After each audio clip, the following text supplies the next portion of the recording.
So, like, do you think Aquaman's just sitting there with all of his money, like, waiting to seize a significant portion of the labor market? What? Why would Aquaman doesn't got no money? You're thinking of Batman. Yeah, I think you're thinking of But, Batman. but see, here's the thing, right? Okay. Batman has money now. He's a billionaire. He's burning it. Yes. So, Batman has the money now. Yeah. Batman is able to spend it. He's a right now dude, right? Nouveau rich. Yeah. He's just burning it. He's the Trumpy type. He looks fancy. Yeah. But the These thing about days. Aquaman is that Aquaman can command all of the forces of the sea to get all the doubloons. Every doubloon. Could you imagine what those would go for? You just have to, like, get a couple of crabs to bring it. You don't even need to. You can just, like, as Aquaman, be like, buy crabs, be back in a week, and then, like, go to a bunch of different pawn shops and sell all the lost doubloons and seize all the sunken real estate market when Florida floods, and Ben That's Shapiro true. tells everyone to sell their houses. Yeah, that is, I think, the best part of Ben Shapiro's whole life is the time when he said that he really think people won't just sell their houses and acted like he was like saying something. I don't think he's done anything stupider. It's like, There's a reason that the to who Aquaman is yeah, something that's been quoted a decent bit because, like, yeah, the aspect of selling is that someone buys it. it's the whole. There's so many terrible ideas that people on the internet push because they don't understand that to who aspect, like NFTs. NFTs is the idea is that you'll find a bigger idiot Mm-hmm. than yourself to sell it to. And the problem is it's working for him because there's like idiot power is pretty relentless. It is pretty Um, relentless. Maybe that's the secret power that, like, Aquaman actually has. It's not commanding the fish of the sea. It's that, like, Atlantis is already a lot of underground real estate. The more the climate change moves on, the more land gradually creeps in. You know the whole, yeah, like, international waters distance from the shore? Aquaman is just gonna, like, control the world with climate change. Yeah, I Everything feel will like be water. if Aquaman's gonna do anything, he's gonna be encouraging people to build more factories, really crippling public transit society, and Mm. just seeing how fast he can turn the world to a watery grave for him to profit off of. And We then he were can hang be on. like Batman I'm under gonna the Google water. the official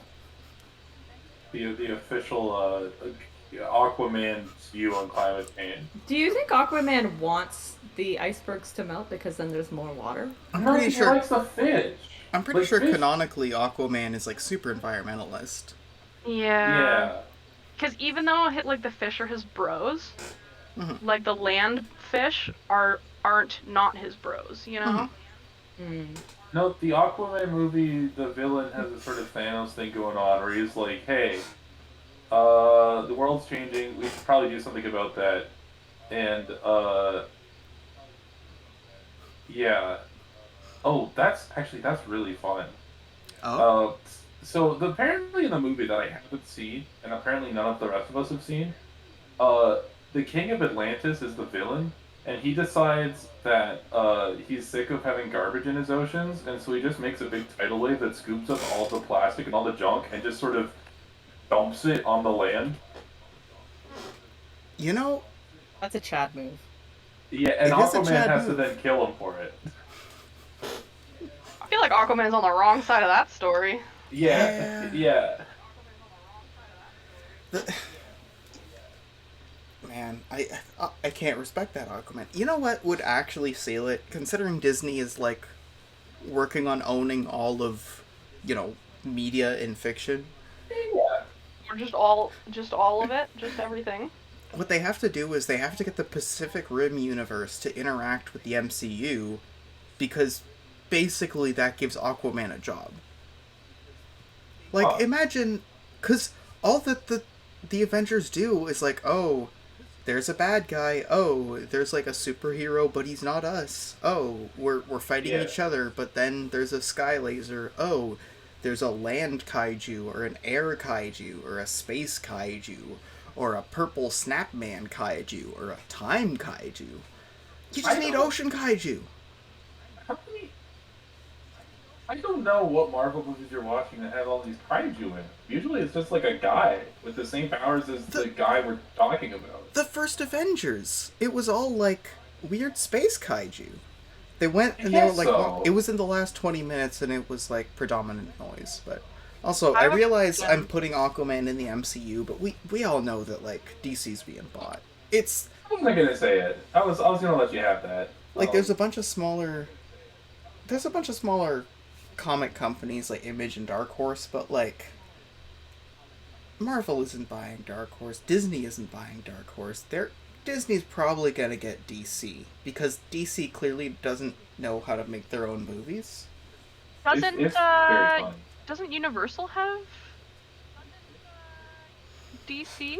Heavy question mark on that one. Good question. And they both 'Cause I- have theme parks. Maybe Yeah. it's time for a roller coaster showdown.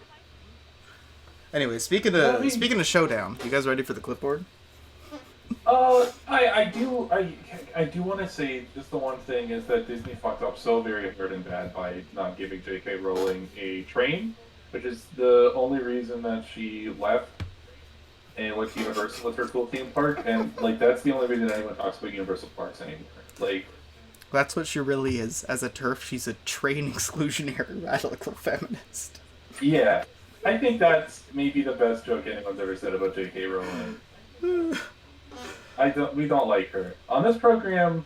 I mean, I don't even like Harry Potter, so it was not hard for me to have something like a moral reason to dislike her. Look, let's be real. All the things we grew up on are fun to dunk. Like, Yeah. I read so much YA fantasy and like, like early 2000s fantasy. I was obsessed with it. Let's be real. So much of that was bad. It was terrible. It was amazing. Yes. Today Yeah. that one of the hosts of that, Carlos from YTV or whatever that was. Yeah? One of the other hosts of that same program, I'm blanking on the name of it, is Priyanka from like Mhm. Drag Race Canada, Ooh. and is like a bad bitch now. Huh. Like was a bad bitch before, but has like fully moved into bad bitch zone. Priyanka. Huh? I can't believe that you said bad bitch zone because I was gonna interject with damn entering the bad bitch zone. We both Already went for entered. zone. Already entered. Boom. Anyways, you guys want to do the intro? Please read. Please read intro for me. When the end of the world came, survivors hid. Impenetrable strongholds of arcana and technology. The monsters of apocalypse tore wood and crumbled stone. The wards pressed in and fizzled. And in the most diabolical bunkers, where the last mad dog survival still drew breath, was unleashed a final mortal monster to finish it. Tiny, green, and coalesced from magical malice and sabotage. The guidance is simple: kill on sight. Welcome to Bloodwine. The title of today's episode is Kill Order Gremlin. Whoa. I clicked to boy. the wrong screen. Do. So, do you guys want to go Nice. through the morning routine, or do you just want to start in the garage? I'll leave that up to you. Garage. Raj. I get, yeah, garage. I mean, That's morning democracy. routine is garage. I think. Okay, Yeah. Ways. how many rations and supplies do you have? Definitely. I believe I have 4 left. Oh, How I've got many five. days has it been? 5 So- rations. Whatever you consumed, you start with 7 if you haven't purchased any. It has been a week, so you consume up to 7. You guys, you mentioned previous session just in passing that the rule is 3 days two off. So I'm going to talk about what that means both for stream and for game. Every stream, we're going to start 3 on, 2 off. Basically, work streams, 2 personal streams. But in-game time counts as well. So if you guys work 3 in-game days, then you're allowed to take your break in-game. But that's probably not going to happen. And each, 3 streams we're going to start at the beginning of a 3-day chunk. Where did I start on this? I just had a memory blank. I was talking about... Ration, supplies. Yeah. You're also paid weekly. So you guys are picking up your payroll. And because a week has passed, I'm not going to do this one-to-one. I'm going to fudge the numbers for the sake of things being easier. Like, if you sit there and you're like, ooh, Bloodwine theory, a week isn't actually a week. You're going to find out real fast that I'm fudging a lot here. But every session is a week. You consume a week's worth of rations and supplies. You'll have to buy more. Rent currently is due in 4 weeks. I'm assuming you guys just paid it.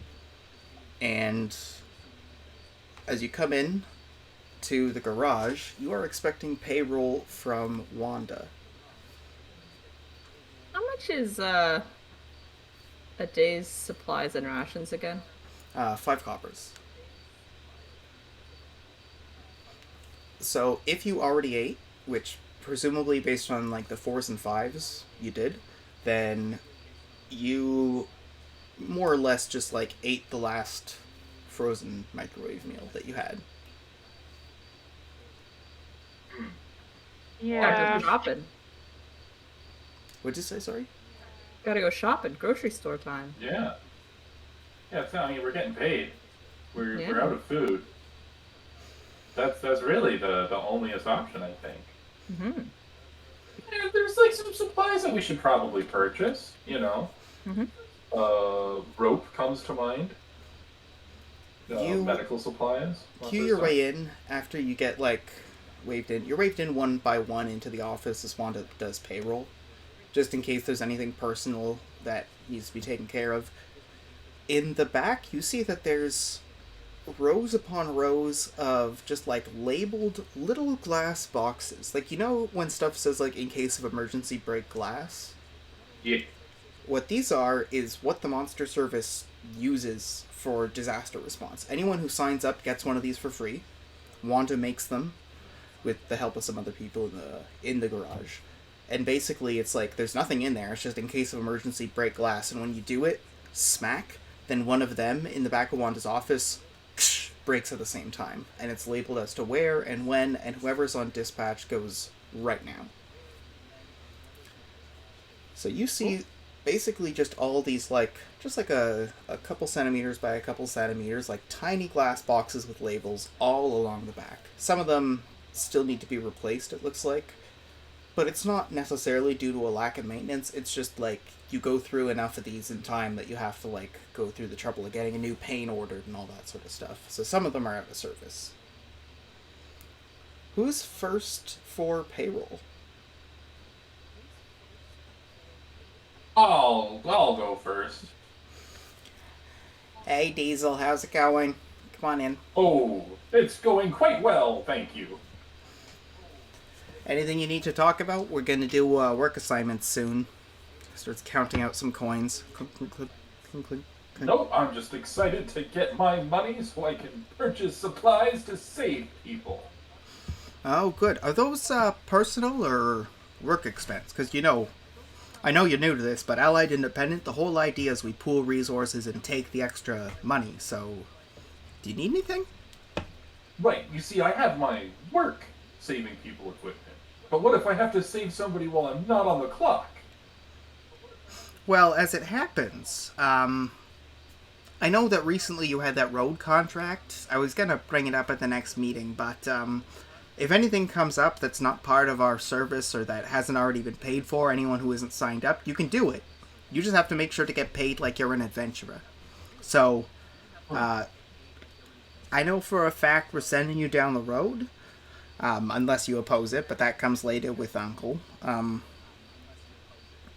But yeah, you're going down an unsubsidized road, so if you see any broken down vehicles, make sure to charge them for it. They gotta pay you, and then you consume your own supplies and you take care of that. That being said, long as you keep giving out business cards, then you can count it as work expense. Just depends on whether you're doing this as yourselves or allied independent. It's all in the name. Allied independent. We're your allies, but you're independent. Diesel is like legitimately have to stop and think for kind of a second about that. We can talk Kinda later. nods. We can talk next week if you want. He's kind of nodding like, right. So help people. They pay me, but only if my name is Diesel. Right. Like, Will you do. you And have a job, but also you're a guy. Diesel has decided that he now understands, and he gives a big salute and takes his pay Alright. and leaves. 1 gold, 6 silver, 8 copper. 1 gold, 6 silver, 8 copper. And your rent, which is due in 4 weeks, is 12 gold for all 3 of you. Okay, Hate that. that's not good. So, who's next? I guess I shall go next. Oh, hey Todd, how you doing? Curbing the violent urges? No. Good. It's not about curbing them, it's about channeling them. That's why we kill monsters. Anyway, anything you want to bring up? How are things? Good. I need more medical supplies. More medical supplies. Right. How much have you gone through? I think I've gone through 2 supplies of the 7 that I have. Okay, so those are your personal supplies? Ooh. So those are the things that, like, your money has to go to day just to, like, fix your clothes and stuff? For I see medical what's happening. supplies, though, you are a doctor for this crew. Would you have a separate medical supplies section in your trunk, or is it just your own I would doctor have bag? to. I think I would have to have like a separate medical supplies section. Because like I could get away with just a doctor bag, but especially since we sort of are like a weird ambulance fire truck tow truck, I don't know if that would be enough. So, given your current jobs and the type of work you do and your kind of equipment, you're paid a little bit higher so that you can equip yourselves appropriately. That being said, the extra expenses are more or less like, is there something that being a monster service should do for you? So, are you looking to get something installed, or are you looking for like an additional stockpile, or are you just trying to get them to cover your supplies? Well, I think I would like something installed, maybe not yet, but I'm gonna flag it now as a possible upcoming purchase that might need to be made. Okay, bring that up with the fleet manager. He'll get a quote back to me anyways, so I'll find out once you tell him. I do. Okay, anything else? Nope. I just need my cash money. Cheese time. 1 gold, 6 silver, 8 coppers. Boom. Which leaves... Hey, Chicken Club. My favorite lunch. Always good to see you. Yes. So, anything to bring up, or just payday? Payday, please. Alright. 1 gold, 6 silver, 8 copper. You have a good day. Thank you. Oh, this one, I love that one. So efficient.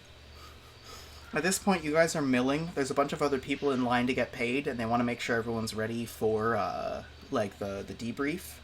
All of the various teams are available right now. The ranger team, their wagon doesn't seem to be set up, and they're all just in, like, common clothes. Going undercover today, it seems. Nah, day off. And at this point, like, the cleanup crew comes in with no clothes, and they go, "Oh, it's a Thursday." And then they're like, fuck, buy me time. And they all start, like, just running out of the garage. Huh. Well, that's what you get for sleeping on the job. As that happens, you can see, like, the fleet manager coming out with, like, a couple of horses towards the wagon and going... He sees you there and goes, where'd they go? They went off to get prepared for the day. Oh. Well, they better be back in time for the meeting. They might be. It's hard. They did not seem very prepared at all, but you know what? They're professionals, and they wouldn't miss it. I feel like this is about the time where I would just kind of like wander outside and like look around to see where they went. Just not telling anyone, just kind of wander away. Alright, you wander out, you're out in the street for a moment, taking in the light, and then horror sting behind you, 2/3 of the camera, someone walks through the alley. You feel it on the back of your neck. They're gone. You then hear the sound of whoosh, whoosh, whoosh, very loudly, and then coming back the direction they just came. The janitor's coming back. Right, Todd.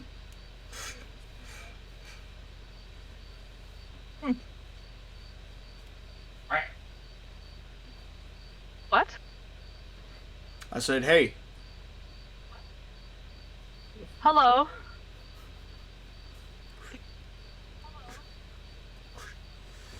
Are we waiting for the meeting? Is that why we're standing around? Mm. But where did the other people go? They're getting ready for the meeting. Yeah. Why is it Thursday? Why do they not like Thursdays? Oh, they thought it was their day off. Oh. Yeah. They were being big idiots. At this point, the janitor quietly makes his way up the alley, step. He reaches into his pocket and fumbles for something, maybe something big. Pulls something out and takes out a cigarette. Huh. Lights it with a little bit of magic. You smoke? So bad for your health. No. No, I do not. And neither should you. Your poor organs! Or monster services. Hunting monsters is bad for your health. Yeah, but why make it worse with cancer sticks? Hey now. You're not supposed to know about cancer. Or you're my psychologist? I haven't invented that yet. Oh, I think the meeting's starting. You see Uncle coming out and getting ready to debrief everyone.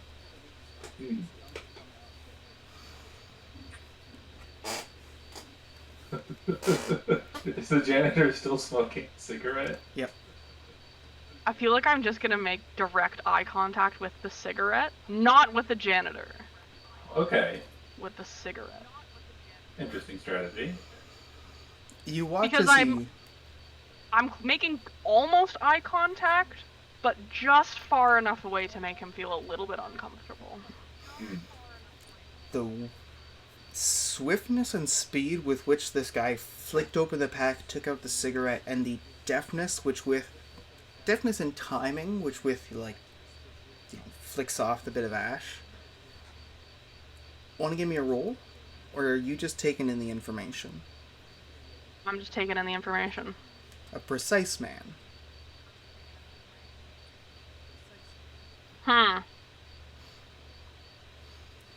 Suspicious of janitor.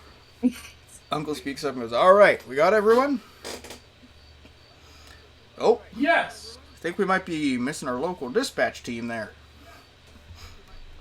Lose you lose. Yeah. That's that healthy competition that I'm trying to instill in everyone. That's that healthy competition you're instilling. Well, you want to put your cards down, I'll call you a bluff. You're first. So, we got second chance insurance on you.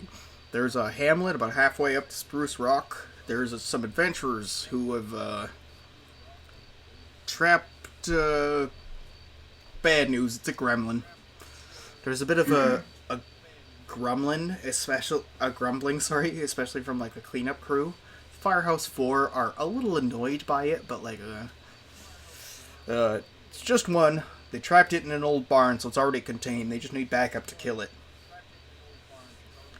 Affirmative.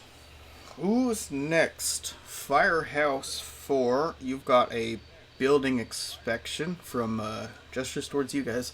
Actually, from a referral. Good on those business cards. Up past Mason's Fork, there's a garage that was brought up. They've got a hole in the back, and they want to know how to monster-proof it because they had something cut in last night. Let's see. Cleanup crew, you got the day off.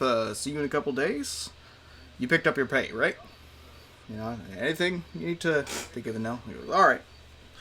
Have a good one. Anybody want to wait around to make sure there's someone ready for local dispatch in case something happens? I guess our friends here are running a little late. I feel like I'm actively sprinting towards our wagon if I'm not already on it. Yeah, I'm right behind you. I love that. Yeah, once he's like, "This is what you're doing," I'm like, "Okay, cool." Let's Yeah, go. Right, see you later. Hold gonna on, say what that- about the extra mile? What about customer service? Thanks, Dad. Bye. Customer service. The only service a customer requires is safety in a time of need. And efficiency. As you Well, that pull too. out the wagon and start moving, you can see the Rangers like moving back in full gear, going, "Sorry, we're late. We thought we're off tomorrow. We thought it was Thursday. Shit, sorry. And at that point, you're gone." Oh yeah, we're out of there. As we're driving past, I feel like I'm gonna give a helpful little comment to the Rangers, and I say, "Remember, swamp grass impairs memory." Just in case that was the issue. I feel like I would throw something in maybe along the lines of, I don't know, like, get better brains for keeping track of what day it is, maybe? With like Get a little better. with a little thumbs up, better. like, I helped. Have a good day. Why don't you just be smarter? Yeah. Why don't you get good and on my level, because I am better than you. Kangaroo Kyle, one of the Rogue Rangers, comes up and goes, "Why don't you tow my fat ass?" And then runs into the garage. Youth That's today. Alright, so it is the early morning. You have to head to a hamlet out past Spruce Rock. You don't have any stuff, and you just got paid. All of you, 1 gold, 6 silver, 8 copper, which is the rate. If you want to, you can negotiate. What's next? Now, if we think about this for a minute, 1 gold every week is 3 gold between the 3 of us. If we use all of the gold that we get, that just pays rent. See, this is what I'm saying. Remember that time that we did that thing last time? The safety, the helping safety? And someone told them that they didn't have to pay us? Yeah. Yeah, don't do that. I'm gonna slide tackle you so hard. We're gonna need to have side gigs too. If we're gonna- Absolutely. Actually, Absolutely. maybe we can negotiate the rent price because he's not fucking doing anything. He's not fixing the hole. Why should we be paying you 12 gold if you're not even fixing the hole in our floor? Yeah, guy. So, outside of rent, you guys get paid 2 gold, 7 silver, 2 copper. If you earmark that and set it aside. But I'm gonna do the real life thing and just tantalizingly put it in your account. And then call you on it when rent's due. In terms of, if you go through 5 coppers of supplies and 5 coppers of rations a day, that makes it 1 silver, and I do a 28-day month, so 2 gold, 8 silver. You're a little shy. You need a sideline. Or you need to find some way of saving money, because currently, think of it as doing nothing but ordering takeout and paying plumbers to come in and fix everything. For your supplies and rations, there are ways you can save money at home. I'll be back in a sec. Guys, you gotta stop buying avocado toast. Oh. Yeah. But avocados are good for my skin. They keep it red, you see.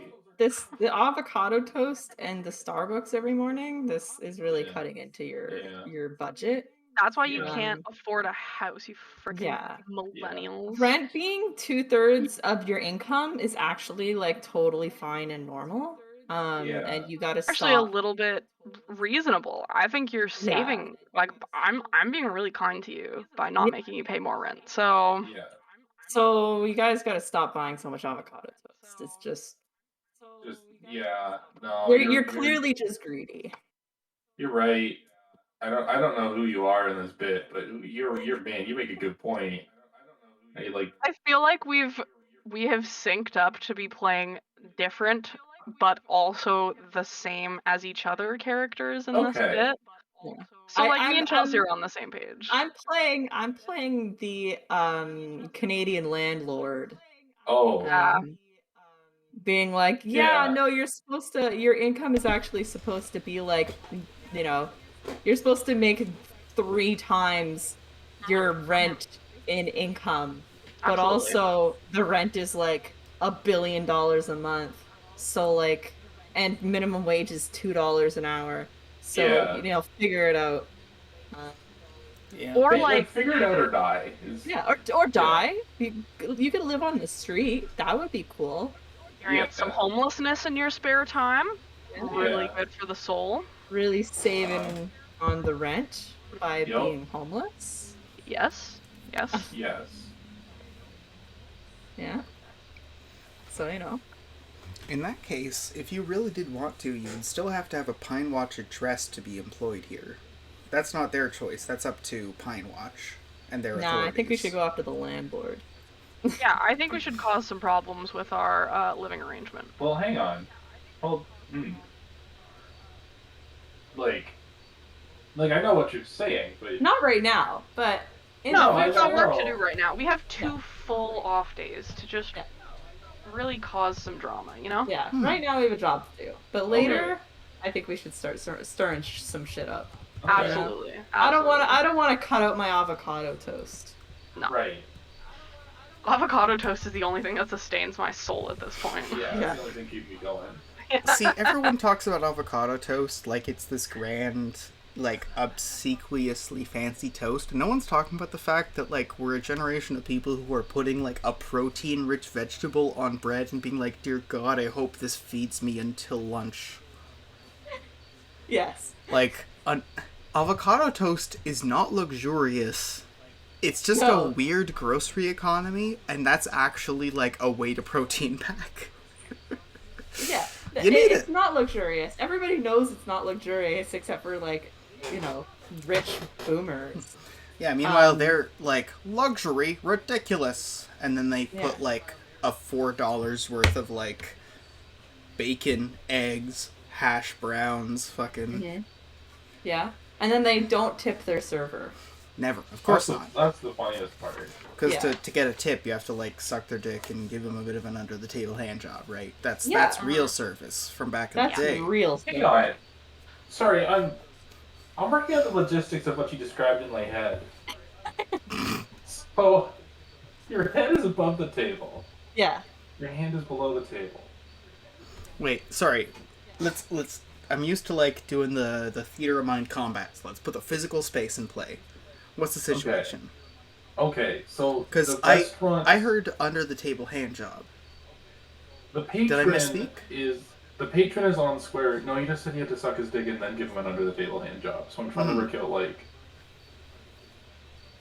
You Is just it stay sort under the. You could just Like, stay would under you the just stay table under the table? after you suck his dick, right? Yeah. I don't know. I feel like under the table implies that like you're sitting, so that both of your faces are visible, so no one knows what's going on. I thought that was sort of the appeal of it. Well, that's why Well, you have yeah, a I mean- tablecloth. That's what they're for. Yeah. Yeah. But like if you're See, that's the thing, is a real entrepreneurial mindset is just blowing them for a little bit so they know what they're missing, and then they have to sit there with a hand job unless they tip you better. Yes. That's the Sigma grind set. And there's a little trap door under every single table, so they don't see you crawl under there. Yeah. Yeah, oh, it's the cum see, escape. my money saving tip is to stop paying for those expensive avocado nut jobs. Yes. Chops, oh my god. Alright, so you guys need to make your way up to the treetops for the rest of your route. It's wagon accessible, but you need to pick either Watcher's Pine, which is more or less like a congested highway, or the Funicular Zone, which is a toll road. Or it sounds like we're spending money, so not that one. What? Oh, I guess so.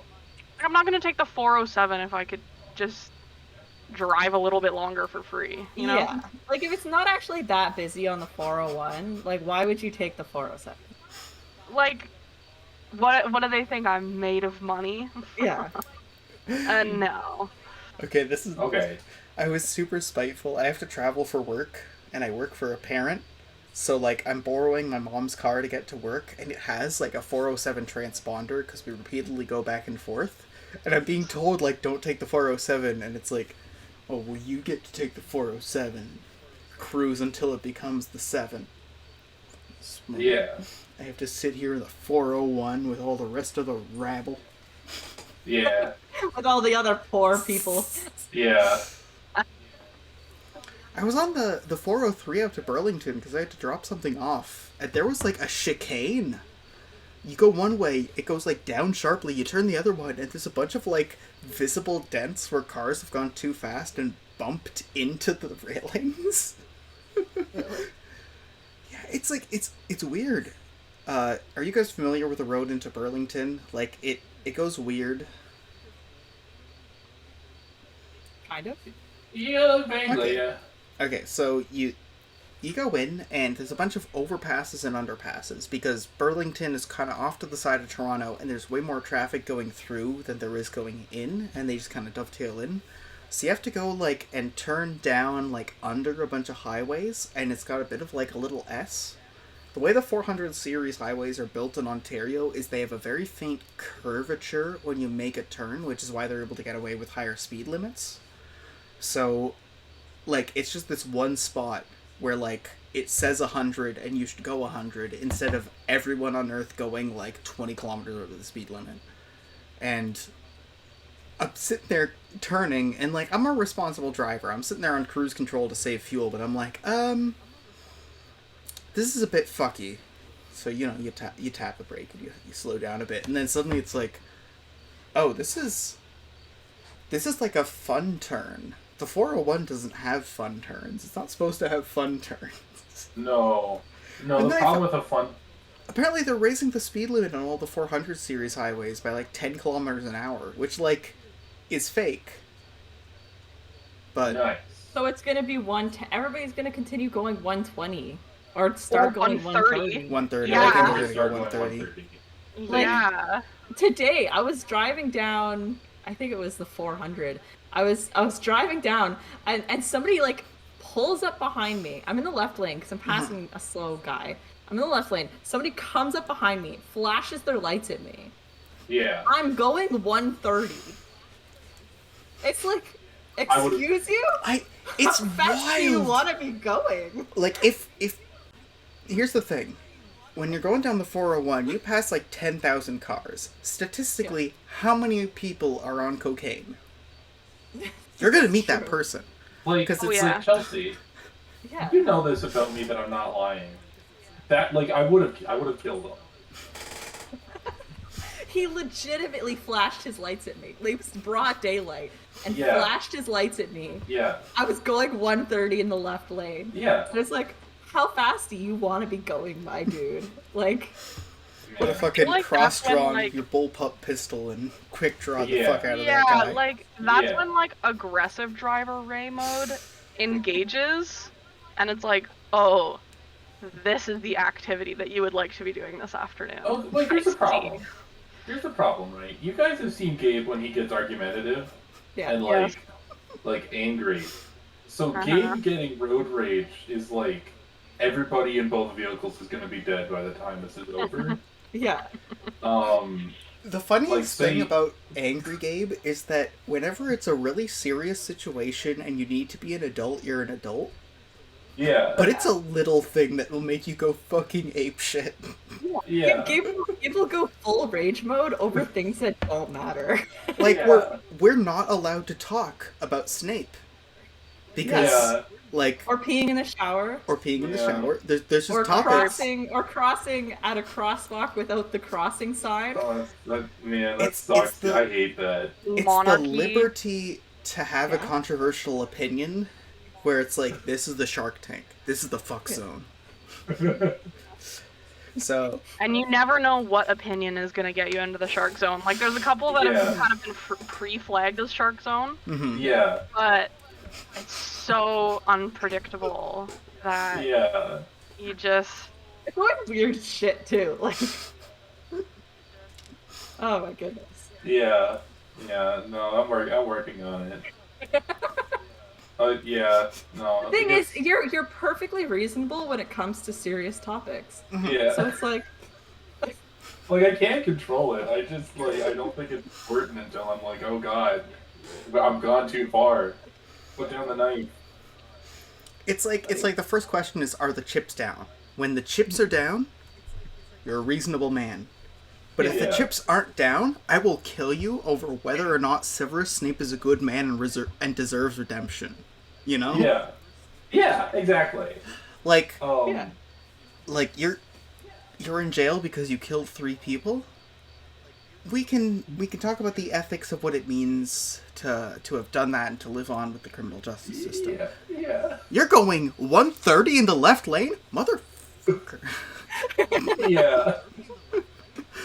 Anyways, That- so you that- guys are sitting here really mulling have that in bad. Watcher's Pine. You Yes. go back past your apartment down the main road. Your apartment's down the side road, but you see it and you're like, hey, that's the. Keep going. There it is. Huh? Wow. You make your way past. I'm picking these at random till you get used to them. There's the public recreational fields. These are just like public sports fields that are here in your district, like 5 minutes from your house. From there, you start making your way up through Watcher's Pine. Here you go into the bottom of a several hundred meters tall tree, the size of a skyscraper. And from there, you realize the logistical reality and why there's a toll for the funicular. You have to come up like 27 stories of corkscrew. It's gentle, it's slow, it's like a 12-degree incline so it doesn't fuck with the animals, and there's a couple of little like rest bays if you need to.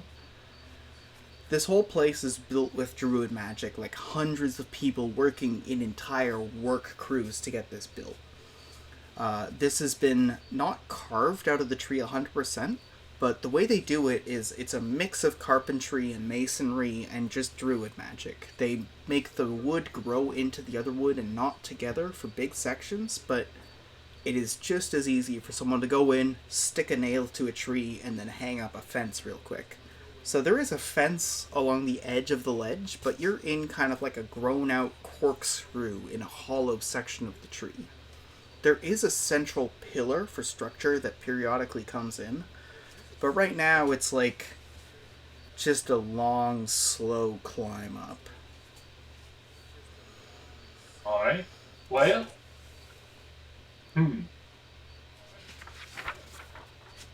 I'm still not gonna pay money. You know, they say this tree's bark is worse than its bite. There's a bark from Hearts.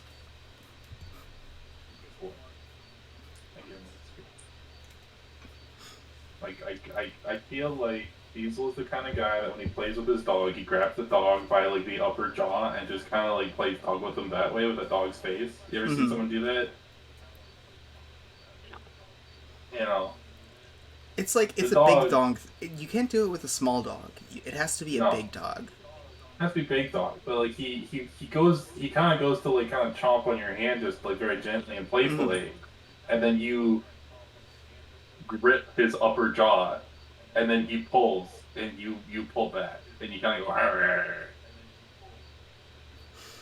It's not like waggle waggle. It's like, No, you know Like when a you're firm doing, handshake. you know when you're tussling with a dog and they do a little nibble. Oh, No? Yeah. We gotta know? What's the no? What's your opinion? I have a small dog, number one. My With a- dog is oh, not permitted. With a short snout. With a short with snout. a short snout, Very and my important. dog is not permitted to touch me with her teeth ever. oh, Yeah. Well, because like I have a cat, and then also my mom has a cat, so it's like if teeth get involved, Mhm. cat or baby, like will get bit. You know what I mean? So So, like the first thing I did was if teeth are involved, ever the game is over. Mm. So like I've never, yeah, I don't really. It is my hard for me to relate to this story on several fronts. my parents have always had large dogs. We had Cleo for the most Mm. part growing up. She was a border collie ostrich shepherd mix, and then we had Fergus, who's like a black lab mixed with something else we don't know, a mutt of some sort, and then Marley, who's a brown lab mixed with something else, a mutt we don't know. And all of them are like large burly dogs. We think Marley's half pit bull, and so like it's one of those things where they have a certain aggression, but you can teach them boundaries. So like when they get frothed up, it's up to you as an owner to go like, okay, it's on me to not play with a dog in a way that's provoking them. Like, Yeah, You like you put your watch hand like in their mouth like this and hold yeah, it from the inside? yeah, That's bonkers. not yeah. okay, you know how when you're getting something out of a dog's mouth? Yes. Okay, I'm imagine very familiar. I'm very familiar with that situation. okay, so you know how like the teeth clench and you have to get in there and you have to like pry. Exact opposite. This is more or less like a dog that's a little bit just kind of like gets a little narfy, doesn't know when to stop, and even as an adult, you can't 100% train to not bite, but they don't bite and sink in. One difference between small dogs and large dogs is large dogs seem to have, even the ones that don't know their size, it's a comedy thing, but like they do a little bit. So Yeah. they'll do just ah, like just a tap. The same way that someone might laughingly like punch you on the arm. So like instead Like of like wrenching open, it's one of those things where like they want to, so like and then you're like, oh, I'm I post, resisting. yeah, yeah. Like I posted a picture. Like imagine that, but like other like upper jaw instead of lower jaw. Just Huh. just kind of like a arf, arf, and then I'll go arf.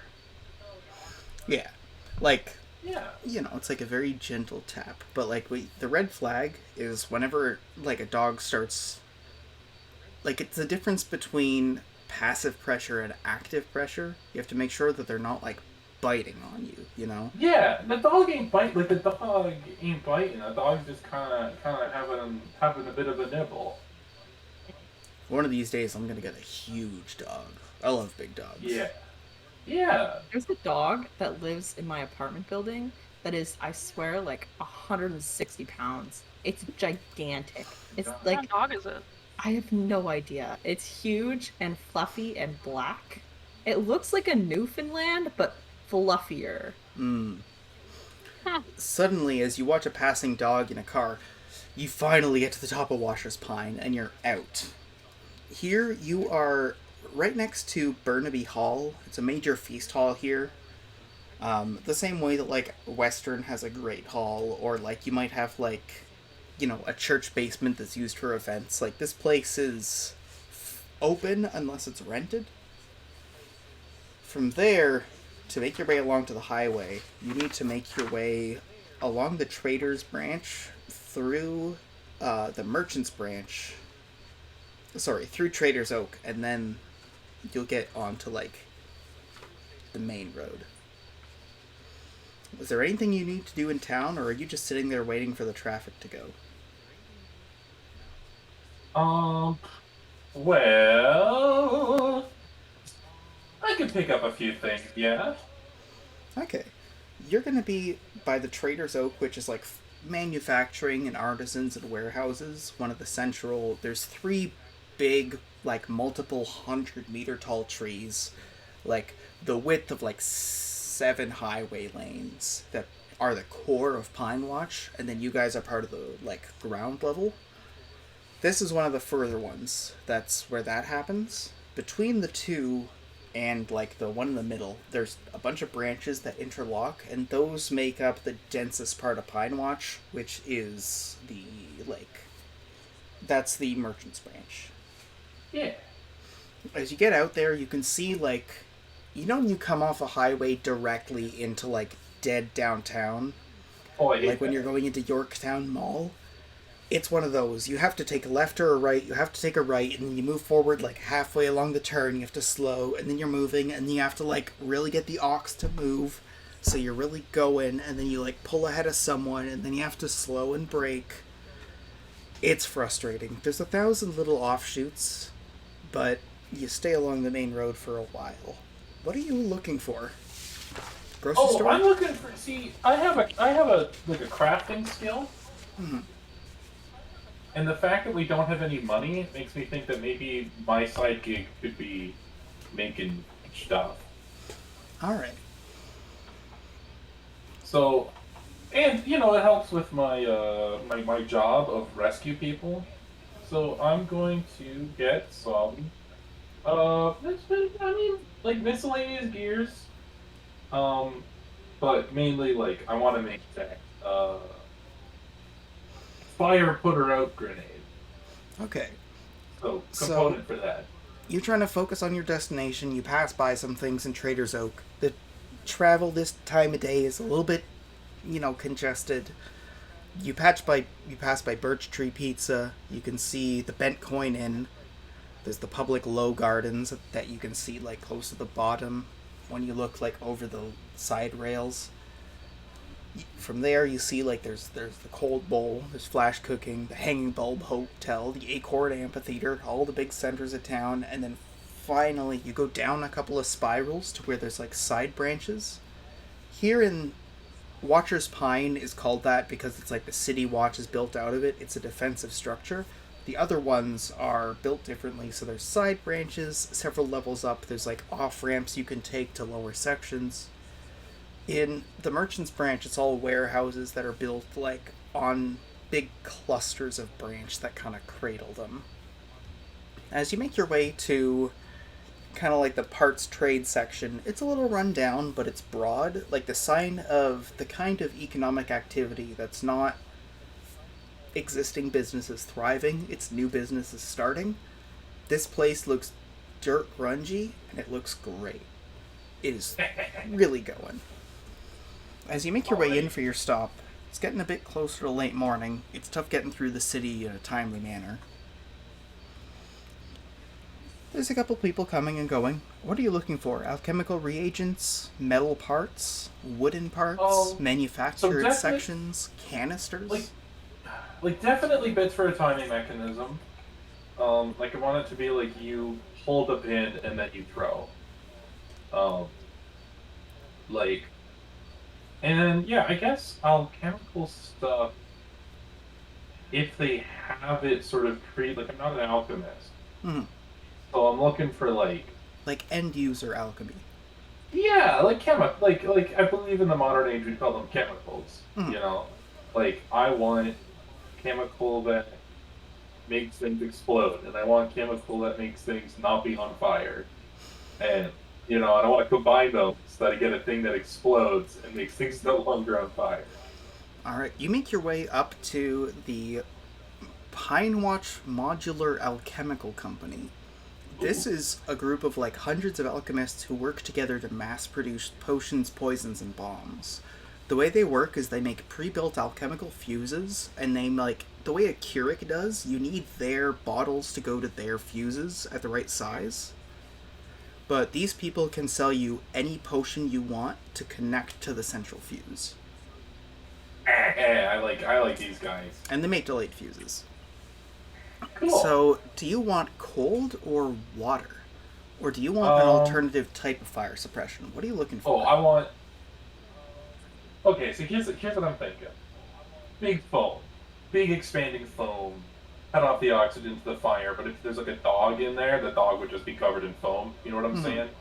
I don't want to drown the dog or make the dog cold.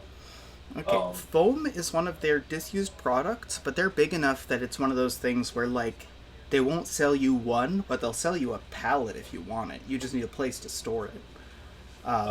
yeah, It's I'll not put in. it's not like a full pallet that'll take your entire truck though. It's just like, they need you to buy at least 3 crates worth. Yeah, I'll buy a pallet, and how much is that going to be? So a pallet. How do you feel about 30 grenades? Let me pull up the rule book to see how much that costs. These are like exotic grenades. They might be a good deal more expensive. Yeah. Oh. Now my papers are on the floor.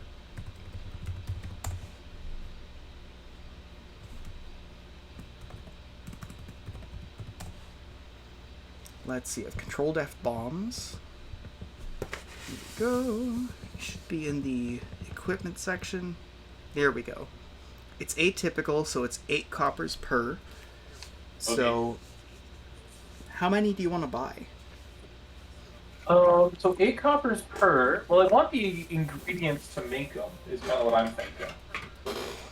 With my tinkerer ability. So like, in terms of chemical, I mean, I would like to make. I don't know, like. They are willing to sell you. They're willing to sell you because of where you're buying. They're willing to sell you parts for half price, so they don't come assembled. You have to actually make crafting rolls to assemble them every time. Yeah, that sounds good. Okay, in that case, it's 4 coppers per. Oh, 4 coppers per. I have.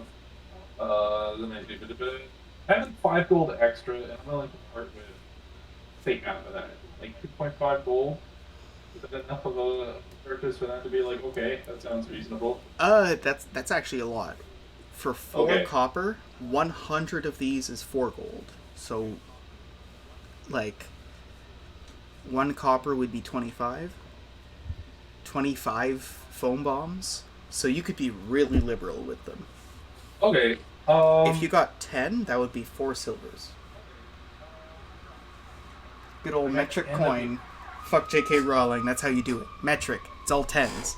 Metric, baby. Okay, then I will buy 1 gold's worth of, like, this reagent, and I'm just gonna, like, this is gonna be my new thing that I'm making. Alright. And selling, to make money, you know? Okay. So you have 100 coppers, 1 gold's worth, and it's like fire suppression equipment. So if you need to, you could like chain build these together. You could like have a nozzle system that brings a bunch of them for like a central hose. You have a lot of options. Okay. These, however, can't be handed to party members and thrown. Only you can deal with these. Only you can prevent alchemical accidents with this. Oh, man. So these are going to be a hard sell to the general public. Only you can prevent forest fires. Yeah, you have to be the one who personally certifies that these are safe. Okay. Could I... You know what? We can deal with this later. But for now, yeah, that sounds good. Alright. We have some gremlins to kill. You have gremlins to kill. A gremlin. A gremlin to kill. After finally getting up a couple of corkscrews along the Trader's Pine, you make your way out to the highway. Where to next? You're heading to a hamlet that is... I think you can see... Can you see my cursor? Yes. I can. I don't... Alright, you were heading for this hamlet. Right there. So it's not far? It's currently the late afternoon. Who's keeping an eye out as you guys start to make your way out onto the highway? Who's got the most health? Oh. I mean, I'll take it. I'll keep an eye out. Did we heal from the last time? Can I say that I've healed all the way up? What's your health right now? I haven't touched my health at all. At the end of the last session, I was at 56. Okay, so you have sleep. You were at home in a house. You had safety, comfort, and security, all that sort of nonsense. So you heal full for, that'd be 12? You need food. You're hungry. Okay. I was at 72. Okay.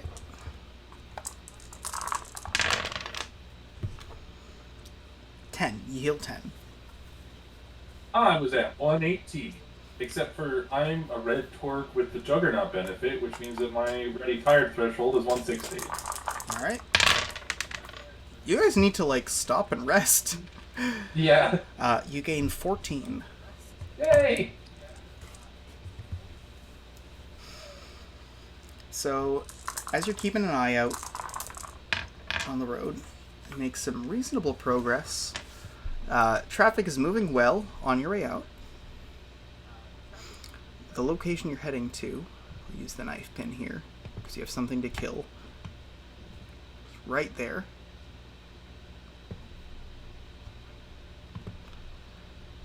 My mom's messaged me frantically. Okay. Yeah, something to kill, you said. That's why we use the knife pin on the map. Oh! You have a gremlin to deal with.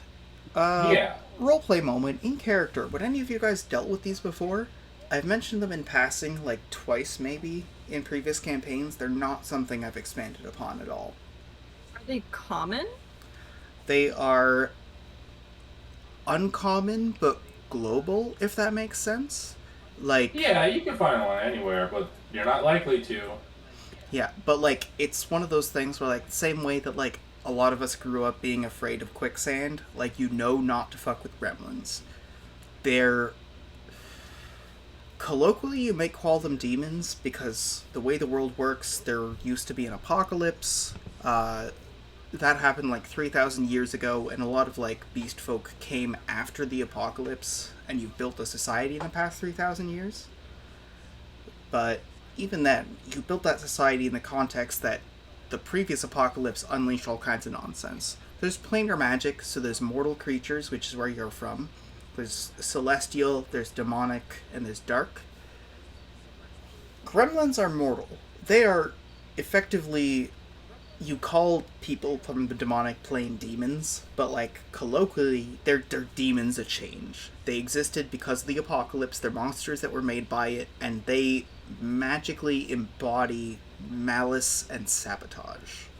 So, like, they are just sort of like guys, but real bad guys, is what I'm getting. Yeah, like, what would you know? Do you have a monster manual of sorts? Or do you have this knowledge? Or have you guys never personally dealt with a gremlin? Is this just like what you heard from a friend? I feel like if anything, I would have had maybe some like healing experience with the result of a gremlin, like maybe doctoring up someone who has experienced one before, but I don't think I myself would have ever had experience there. Okay, roll I might doctor. have had I might have had experience A fighting. doctor! Dice Okay, time, boys! Do you want to roll mental weapon or mental elemental? And elemental. Or something else? Me? Who are you Oh. asking? Yeah, you. Oh, mental weapon. Yeah. Okay. You sure you don't want to roll elemental? Mental.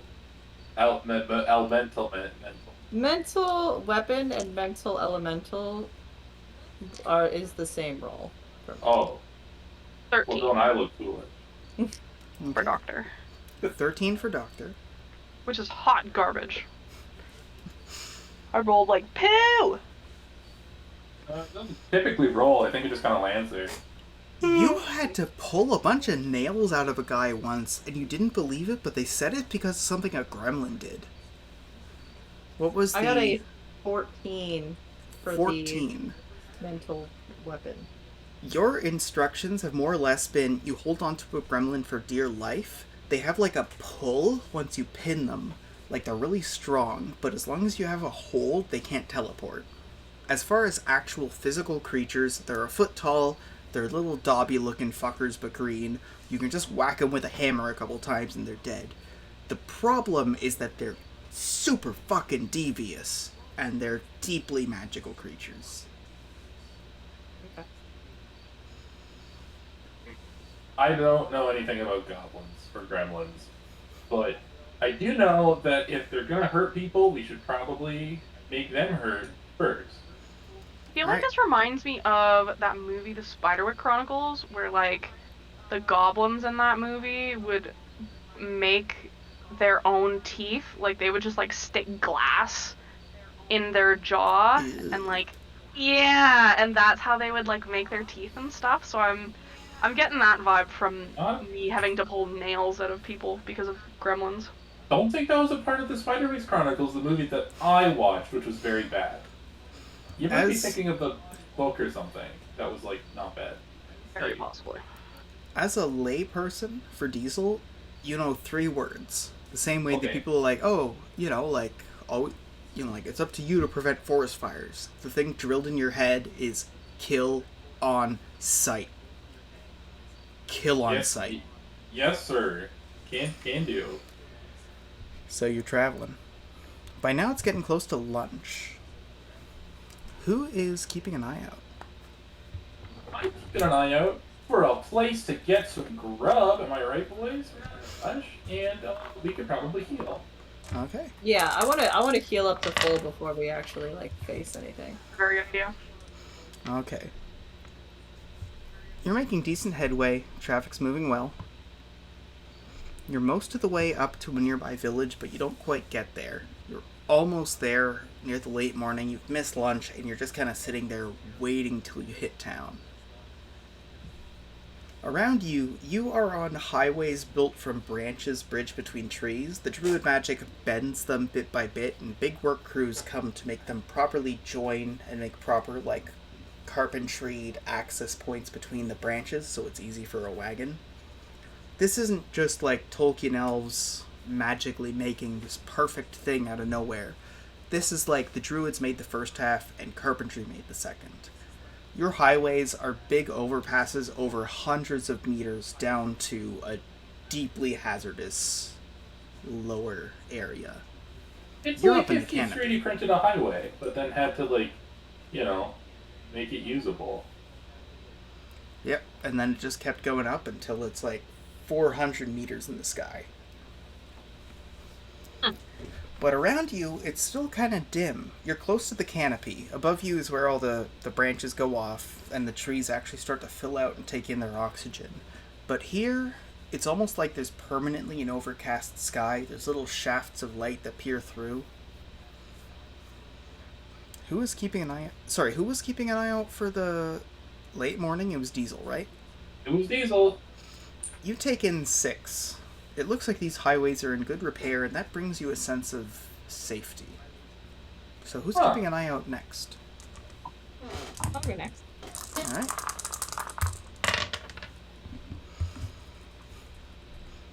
At this point, whether or not traffic moves well is immaterial. You're 1 village away. Do you stop? Yeah, I think we Yeah, should. we gotta get food. Okay. Yeah. I agree. So what are you looking for? It's a small town. There's there's a market that's right in the middle of the tree. The branches that go off into the canopy have a bunch of little houses. Something really filling, like pasta. Something that's, we got vegetables. I'm looking for a salad, basically. Alright. Around here, I feel like I'm is- going for bread dense with maybe that vibe. Is dense the word of the day or something? I guess so. Around here, there are local fire ordinances. Fires can only be set in licensed kitchens, otherwise there's a major threat. So it's difficult to cook things up by the side of the road or make like a road stand. There's a traditional mode of cooking around here known as flash cooking. It's made with alchemical cold reagents to build a fire instead of like heat. Almost the way that like you're supposed to super chill sushi to make it safe. So a lot of stuff around here is like, like chilled meats, served with like a lot of preservatives and spices. Otherwise, you get a lot of just like cold mixed bean stuff, but a lot of traffic goes into these central taverns and eateries where they have actual like hot ready meals.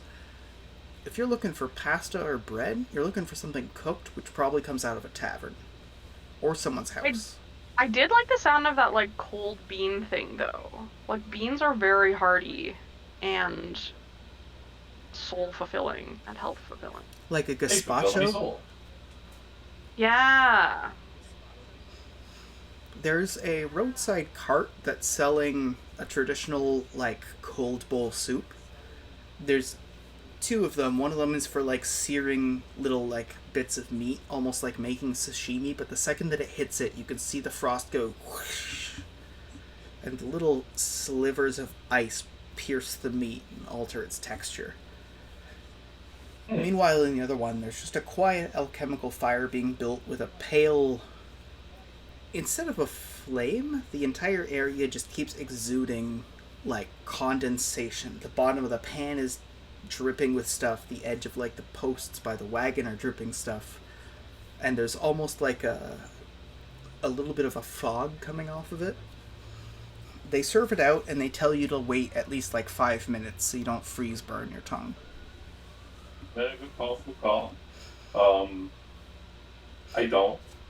I'm just kind of like taking one of them experimental, like, you know. Yeah, how much does this cost, and how much do I heal? Because this sounds really good. It's 5 copper per big heavy meal, or And you how can much get do I like little heal fries. You know, For like 5 copper. for 5 copper. You're going by like a heavily frequented road stand that gets a lot of highway traffic, so they're pretty well trained. You would heal 14 from that for 5 copper. Ooh. Who's I will next? do that too. Are you sure? I was going to do a roll each. That was a low roll. I can roll you all individually. Yeah, that's fine. Okay. I'm going to eat the same thing, is what I'm saying. Yeah, roll me individually on account of my phosphorus tongue. For chicken, that's going to be 9 and... No, not 9. 18 for chicken. Okay. For diesel, want to roll brawn? Yeah. Brawn, grace, or delicate? I imagine it's brawn. Yeah, you know it's brawn, baby. I'm the strongest man that ever burnt his tongue like an idiot. That is a 4 plus 21. 21. Yeah. You kind of stare and you like... The same principle applies in the other direction. You're blowing on it to warm it up a little. Yeah. But it's Or like... breathing on it, like a... Yeah, exactly. And this one, it's almost like a slushy. You get a little bit of brain freeze, but you can handle it. You're like... There's a little bit of fog that comes off of you, and you're like, oh, it tastes great. I should dig in while it's still cold. Yeah, before the sun warms it up. By now it's noon. You're making your way through the village. Is there anything else you guys want to tend to before you make your way into the next hamlet? No, but Diesel is humming village. I'm going through the village. I'm still gonna need to, like, rest again before we fight the Gremlin. Okay. I also take a second to grab some more medical supplies, because I'm down to... Okay, I'm gonna go refill my drink. Do you guys want to think about what you need? Yes. Okay, I'm gonna also refill for my drink. flavor reasons, this discussion is happening like in the town square. The grocer is nearby, the tavern's nearby. This is where people can camp and stop. So you guys have like actually pulled off to a parking lot to like talk and figure out your options as you go do errands. You're one town away from where you need to be. Yeah, I'm at 86 now. I'm not 96, so I'm close. Mm-hmm. But because I think my full is 100, yeah. So I'm only 4 off. Like I'm not doing any combat, so I'm not too worried about that. I will be doing combat, so I definitely exactly. I need that, and I'll probably also train beforehand. I could probably do some healing on you though.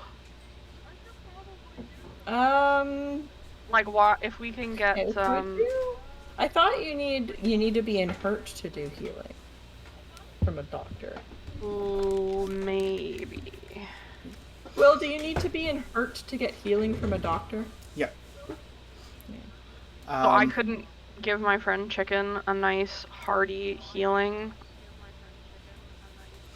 At this point, maybe it's a nice like back crack or something. Yeah. No, you're being told to like change your lifestyle activities. That's the level you're at. You're like, okay, no, like your doctor is telling you to go like have a big meal and do a rest.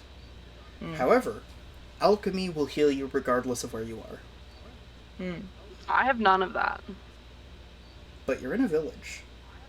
But we are in a Oh village. yeah, you could get like an alchemy potion, get beefed up. I'll get some supplies because I know last time we had some hearty bleeding, so I feel like it's probably not a bad idea. How much would it be for like a healing potion? Healing potions. Let me pull up the rulebook here again. And how much do they heal? Healing potions are based on alchemy roll, and when you buy them from like a random alchemist, they'll be reasonably high. Let's see here.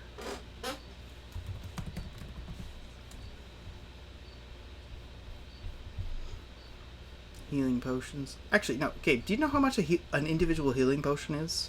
Because Yes, of 1 other silver. game? 1 silver. Perfect. Yes, I have memorized it. How much does it heal?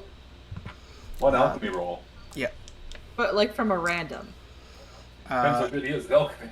4d6. 4d6? Plus Okay, I will alchemy buy- base. It's a little bit of mystery, that's why you gotta like buyer beware it.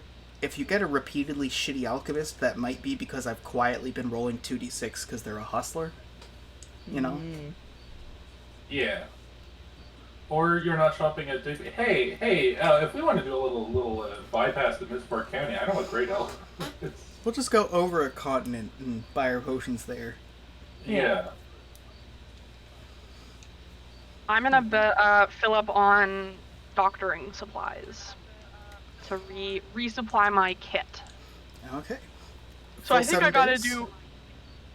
Well, I don't know, cause I like from the last round I have used 2 supplies, so I feel like Next game, you will be paid at the start of game, and it will consume 7 days of supplies. You can pull that right out of your pay.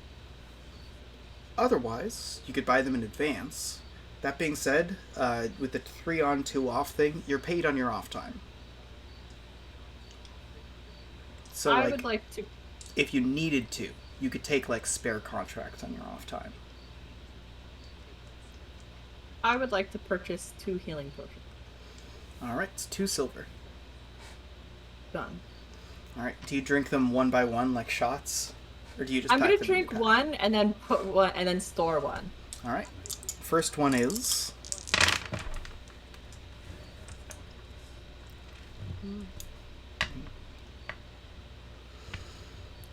23. Ooh, that's good. Oh, how much are these healing potions? I might also buy 2 of them and drink one now. 1 silver. So 2 Yeah. silver Yeah. for 2 potions. Yeah, I'll play Sorry, that. 1 silver each.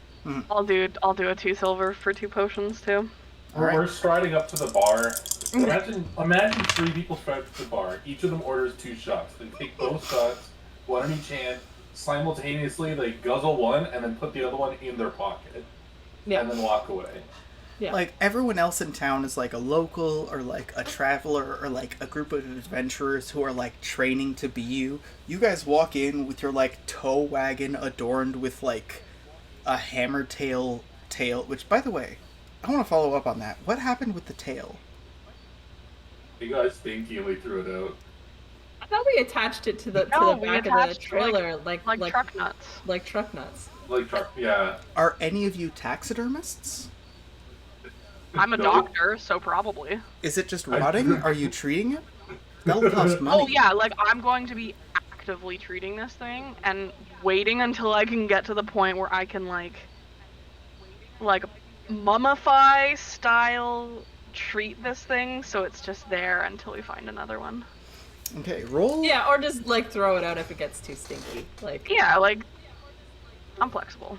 Okay. We're like a cat parading around with its latest kill. yeah. So like you guys come in, you have this like tow truck wagon. It's a 2-horse wagon with an ox, so it's double the pull it needs. You're like heavily armed, big old roar as you come in with the ox going honk with this light wagon. There's like a mounted winch gun on it. You come down with like at least one recent kill trophy hanging off your wagon. Take one, hunk.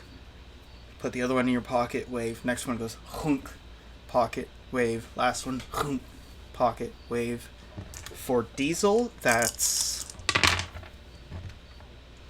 gonna be 24.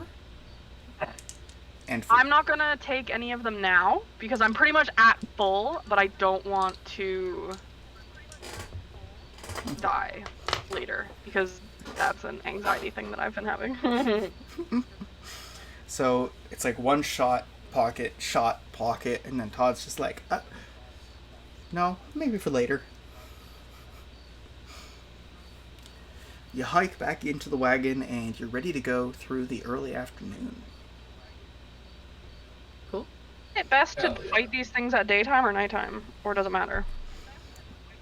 Well, Early daytime so you can see them. Yeah, the one characteristic is wiliness. I think that, like, when we can't see them might be suicide. Does somebody want to do an Arcana or Monsterology roll?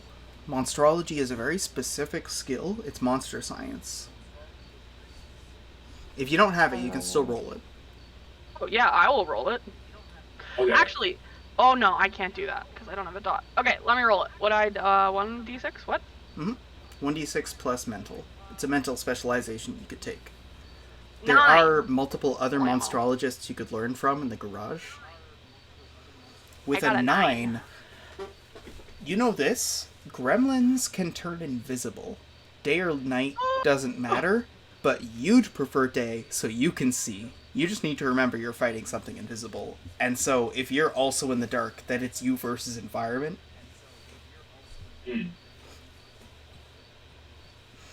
They also, you know that they build things.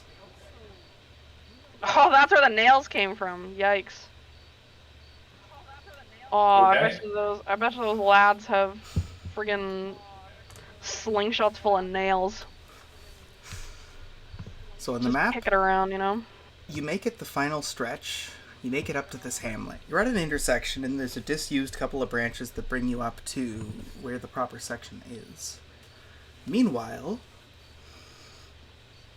this village is kind of ghost towny.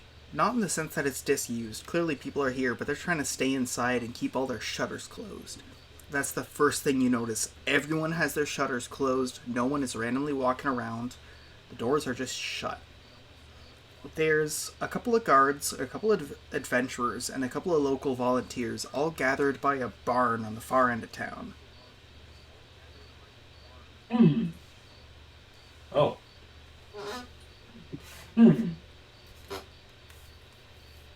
Well. So, I don't think we're gonna have enough time to fight today. Oh, you will. Oh, we will. Before nighttime? What time is it now? Oh, in-game. I thought you meant this In-game. session. No, in-game. Like, what time? Because isn't it, like, afternoon or approaching evening now? By now it's the late afternoon. And you've Yeah. just gone into town kind of like... You're still in work hours.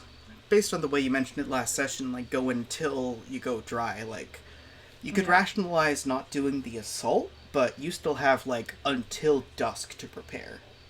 Yeah. Or you Yeah, could I work think through I'm gonna the go night. around and see if I can provide any doctor services. I'm assuming there have been I'm events gonna- with this gremlin.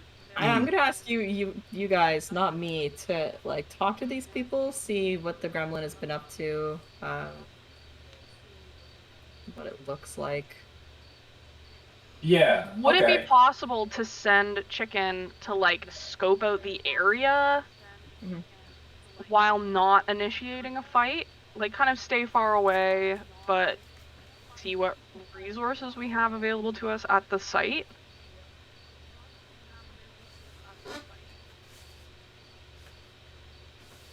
Like, I mean, look at like at the barn. Like, you mean outside around the barn or inside Yeah. of the barn? No, outside around the barn, because I feel... we might be fighting it in the barn, right?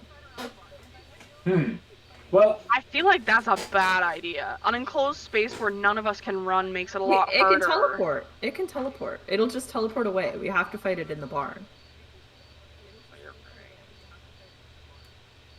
It'll just go invisible and run away.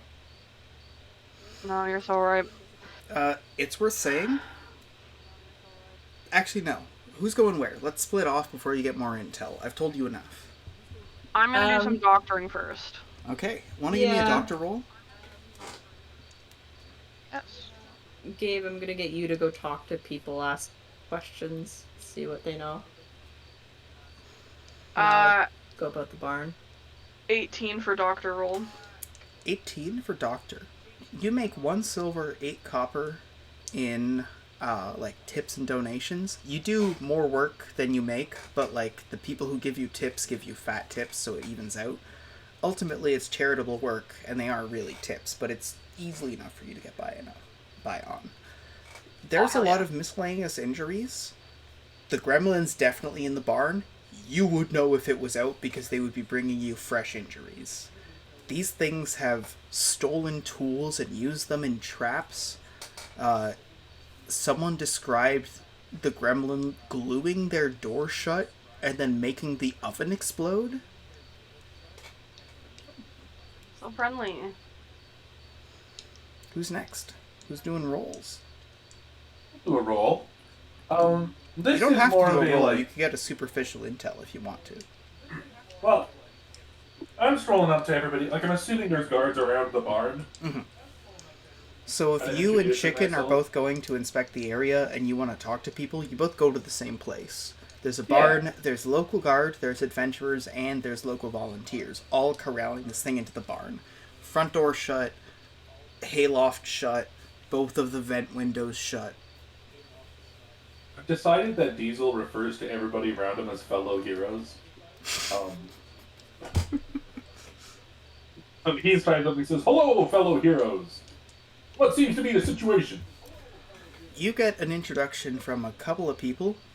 One of the adventurers is stuck holding the door, but they kind of get you to come closer so the adventurer can hear. The captain of the guard, locally at least, comes to talk to you, as do all of the adventurers. They're a group known as the Tree Climbers. They're based out of Spruce Rock. They managed to corral this thing to a barn, and they've had it here for 2 days. They're actually really surprised by your response time because they know that a lot of these companies are kind of backed up with other contracts. They need someone to go in and kill it. Currently, they've resolved that the most reasonable thing is to keep this barn sealed with active guard until this is killed, but them getting it into the barn was the best they could do. Well, no fear. That's why you call in the professionals. Okay. Are you adding a roll to that? No, here's the thing. Gabe would love to add a role to this. Diesel is a very straightforward sort of guy. Like, he's not trying to convince them of anything. He's not trying to barter for anything. He's not even really trying to understand the situation. He's just like, there's a gremlin in the barn. There's gonna be traps in there. We need to kill it before anybody gets hurt.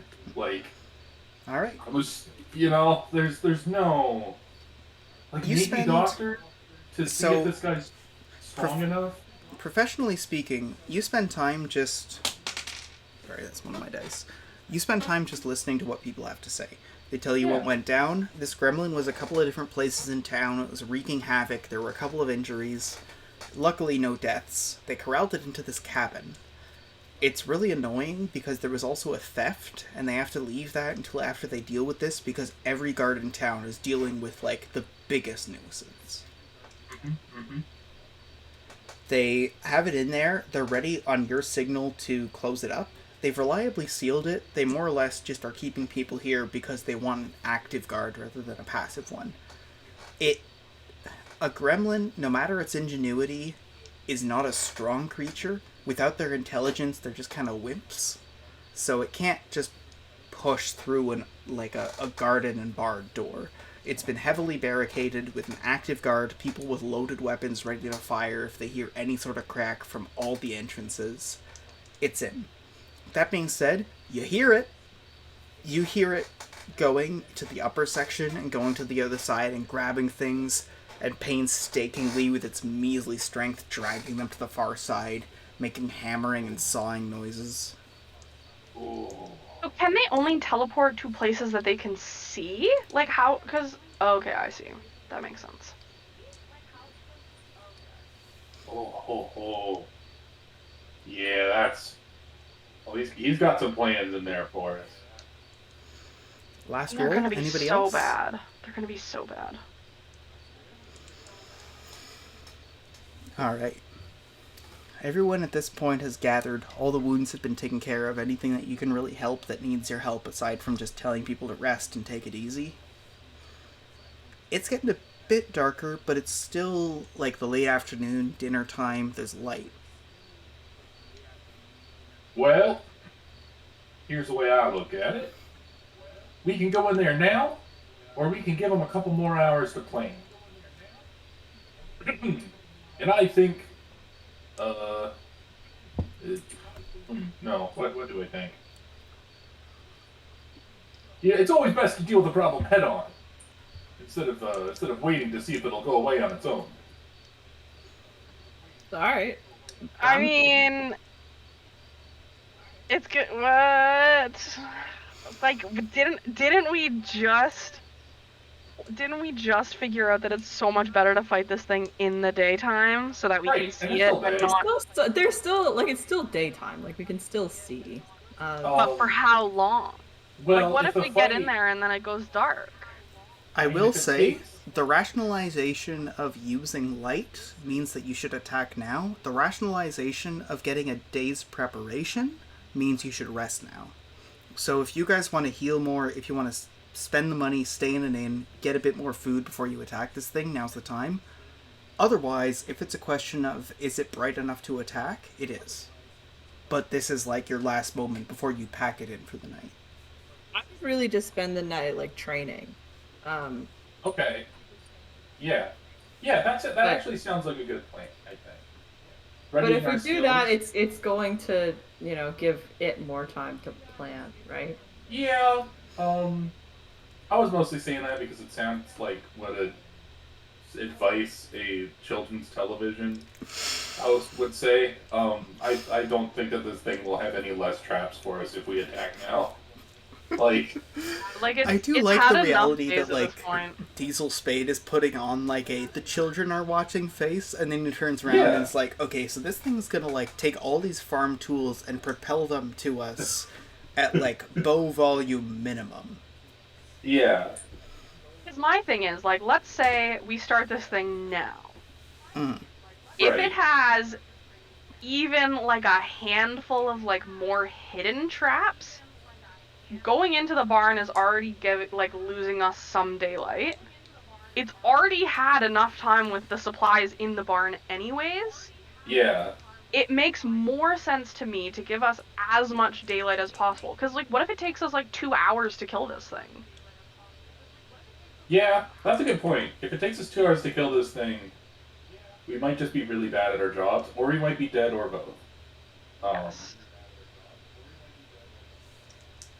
All right, we'll wait until morning, Okay. Okay. which means I'm gonna go and train. As will I. Push-ups. Well, I guess I can train, I guess. You could spend a bit more time doctoring. There's some superficial wounds you could tend to, or you could train. Yeah. Okay. Want to give me a roll for doctoring first, and then we'll do the training rolls? You guys are all in ready, right? Like, that's why you're training? Sorry, I'm not in ready yet. I am going to have to eat something. I'm like Okay. 8 points away, you know? I'm also not in ready, but I'm not training. And I got a 12 for doctor, so... 12. I'm in ready. You make 1 silver and 2 coppers. A lot of these things, it seems like their primary goal is to fuck shit up. It's not to hurt people. And that doesn't mean they're not harmless. It means that if they are going to hurt people, it's going to be Machiavellian nonsense. I don't know what that word means. Machiavelli was a writer from, I believe, Venice and a couple of other places, Florence. He was an Italian guy, but like traveler a little bit. He dealt with some time in exile. He wrote a book called The Prince, which was more or less like a manual that he intended to be given to princes in like the Renaissance times, alongside like the Medicis and all them. More or less to be like, these are all the secrets you need to know to like run a kingdom. Yeah. Point being that this guy was like, there's something called the dark triad in psychology, and an argument for it to be the dark tetrad. The triad is Machiavellianism, psychopathy, and does anybody know the last one? No. Is that the Yeah, sociopathy. sociopathy? And there's an argument, because it used to be that sadism would be put with psychopathy or sociopathy, but that it's a tetrad because sadism has a desire to receive like exact pain separate. So sociopathy is very much like a nurture thing, where it's like you learn to survive this way. It's not innate, but it's how you had to build your personal ethic to live in the world.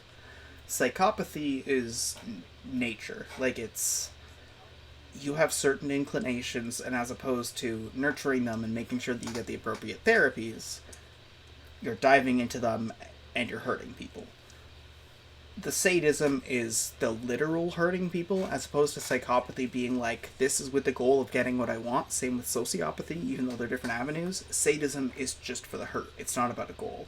Machiavellianism is the last pillar, in that it's just plans and execution and little machinations. Like, someone who's Machiavellian will be like a boss who offers you the raise at the same time that they ask you to do a really difficult job, and it's clear from context that you'll be expected to do that job in the future. Like someone who's like, well, you go up to supervisor, but you need to clean the toilets now. And you need to clean them forever, because no one on this team wants to do them.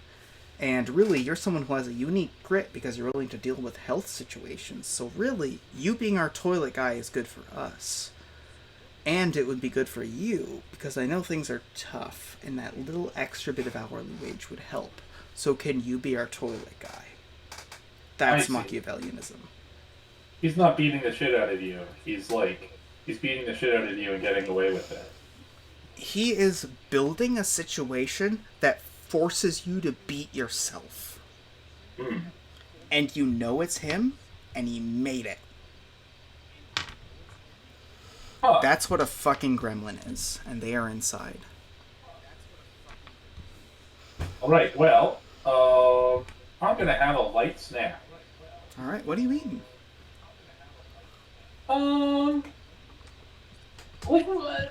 This is kind of more or less in like a tree, eh? Like a multiple hundreds of meters tree. You know how there's those redwoods big enough that you can like carve a driveway through? Yeah. Imagine that, but it's like an apartment building. Like, there's gotta be berries around here, you know? Like, can I forage? You have to make your way to the out branches, but they, like the villagers lead you away, and it's not very far. You go down kind of like a side road. You know how there's like big towns that are like two big roads? Yeah. And then everything else is the podunk? Yeah. So you go aside, like down one of the main roads, and then down a side road, and then into like a little trail, and you're surrounded by berries. What kind of roll are you making? Could I make a doctor roll to identify plants that won't kill me? Hmm? Cool. Then that is what I shall do.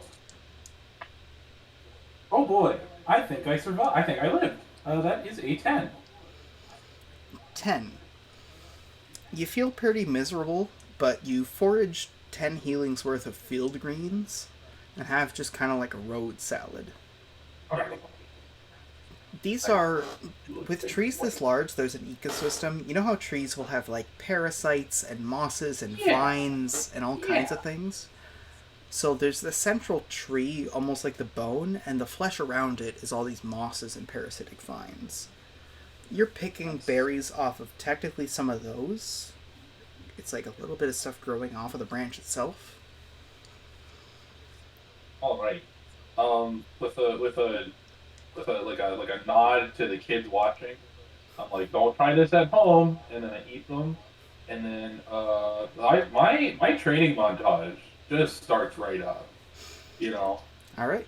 it is. It is now the evening. Sorry, not the evening, it's dinner hour. You've brought the kids together for a bit of a lesson about safety. What are you teaching them about these foraged greens if you want to roll perform? Or something else? See, that got me up to ready. I ate the forest greens. I'm up to ready, and now I'm trying to teach them about triceps and biceps and on the ceps in your legs, and how you can flex them to become very strong and very ready to kill. Reps in your legs. Yeah, the leg set and the Sure. ankle set. Sure. Yeah. I flex them to prove that they exist, and I am training Braun. I should say, Diesel is a red Torg, which is like a naturally muscular, like 0% body fat, fucking like 3 foot tall muscle dudes. So like, if anything, this is a moment of insensitivity where you have a penticep and everyone else doesn't. Yeah. Yeah, you give a bit of a discourse about like health and readiness after talking about the local fauna. The parents are happy. They like it's one of those things, but like when you're like, "Hey kids, want to learn about stuff?" Like you make eye contact with the parents, and they come in and they're like, "Yeah, kids, let's learn." I want to be training this whole time. What are you training? Weapon. Okay, you're going through your fighting formations with what weapon? Is it all of them? Like you're doing your full kit as a technique, or are you focusing? Yeah, with the kit, with everything. Okay, so what are your weapons that you have on hand for fighting? I have a Dane axe and I have a battle axe. Okay, so like a full-size one-handed weapon and a two-handed. You go between like some advanced training things that don't work in fight involving both of them. You go through a couple of basic ones, your 1, 2, 3, 4, 5, 6, 7, 8 kind of stuff. Keeping up a good froth. What's the roll? I'm just rolling my normal weapon, right?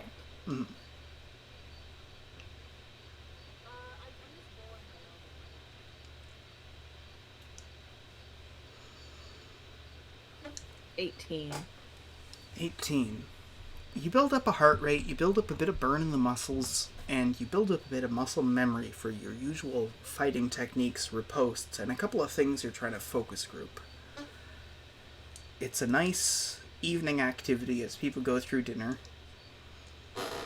It in itself is almost like a dinner. It anchors itself in your routine, a heavy amount of calorie burn. By now, it's the evening. People are having drinks, getting their sleep on. It's like 8 p.m. If you guys want to be up bright and early, then you want to go to bed now. But if you want to kill a little bit more time, you can. I do want to say that, okay, listen, this is silly, but I am also silly. Red Torgs need to train Braun for 2 hours each day, or else they get pain. I think that a lot of children's media reminds you to brush their teeth and shit. I think that Diesel A Spade is always reminding people to flex their toes. Because that's a muscle that you don't necessarily work out naturally, but if you get sore toes, that's going to suck. So you gotta remember to flex your toes. Seriously though, on leg day, if you do the thing where you go onto the balls of your feet and you just like raise lower, that's super important for the supplementary muscles. You have to fucking exercise those supplementary muscles. Yeah. So that's his thing that he's telling these kids. Always remember to flex your toes. I actually get cramps in the bottom of my feet when I flex my toes too hard, so yeah, maybe I should do something about that. Maybe you should flex your toes. Maybe you should flex your toes. But it hurts! It hurts my toes! Then you gotta flex them lightly. Yeah. Gentle Or flex. you could go to go to someone who makes insoles, like a podiatrist. Those are nice. I remember they used to have these machines you would walk onto, and they would like tell you which Dr. Scholl you needed. Yeah, I had to get those for my steel toe boots because I wore them once and my feet were like, no, that's not gonna work for us. People who make insoles? You mean those weird cult leaders on 4chan? I'm imagining someone driving a van into a group of people because they're mad about their arch support. Oh no! Which is just as ridiculous as the other murders. Like, yeah.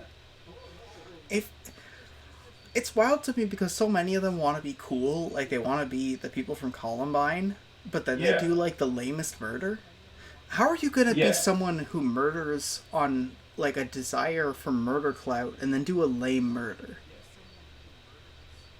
Yeah. Like, how bad does that have to make you feel if you feel remorse? Where it's like, I decided to do a mass death event and it kind of flopped, and now I'm just in jail. Yeah, there's a certain amount of like, what happens when the Kool-Aid doesn't work? You know? Now what? We gotta go sleep. It's bedtime. Okay, sweet dreams. You're in town, so you have the help of the local guard to keep rest. That being said, you're still on edge because there is a gremlin in that barn over there. Who's first for sleep heals? I'm not gonna get any sleep heals, so. I get a sleep heal. Okay. For 12. Yeah! Anybody else sleep heal? Well, I don't sleep heal, but I am waking up early to muscle strength, go to morning jog heal, you know? Alright. You guys all awaken to Diesel doing burpees in the early morning.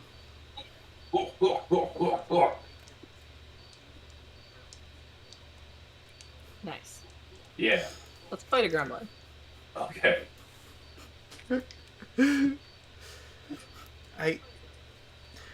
I just noticed Ken's comments now, and I don't know when they came in. It was something about, this sounds like a delightfully homicidal kids movie, and this sounds like a weird Mr. Beast video, and I'm trying to remember what that refers to. Wait. We can talk about Spy Kids being delightfully homicidal. Spy Kids is... Well, I was gonna say you're right, but no, it's not delightful, I think. It's scary. I love that the whole Spy Kids universe is set in, like, the Robert Rodriguez universe. Like, the same one as, like, Machete. Like, Machete is the Spy Kids' uncle. In canon. First movie. They make it clear. Yeah. Yeah. There's, like, a bit where all of the friends are coming back in Spy Kids 3, and, like, it's Mom, Dad, and Machete. Yeah, Uncle Machete. It's so good. Because it's not a joke that any child would ever get. To be fair, that's the guy who runs your company. Is like, you call him Uncle, but he's Uncle Machete. He's Uncle Kill Monsters with Longsword. He's the fighter of the original founding group. The interesting thing about Uncle Machete in that movie is that it doesn't add as much to the Spy Kids movie as it takes away from all of his other movies.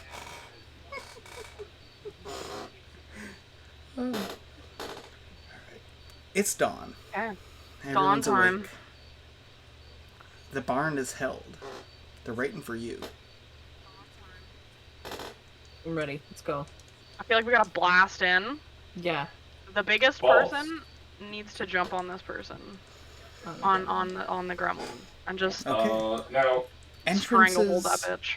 Entrances are hayloft, front door, two like dormer windows. Where has he been heard the most? Like, where did they hear him kind of hanging out? It's really difficult to say. You have to assume everywhere inside the barn. The noise stopped periodically for like some 2-hour sleeps, but they're like, You know those people who do like the multiphasic insane sleep schedule where they're like, I go home and I sleep from 6 p.m. to 8 p.m. and then I sleep from 2 p.m. to 4 p.m. Like, that's what gremlins do. They just algorithmically build themselves to fuck shit up. Okay, so here's my thought. What if we don't pick any of those entrances and instead make our own? You'll never see it coming. I'll be able to get out. Yeah, he'll be able to get out. Because he won't be able to get out through the door if we open it. Yeah, but there are people on the other side of the door so that they can close it behind us. Yeah, that's why there could be people on the side of the entrance we make. It's also someone's barn.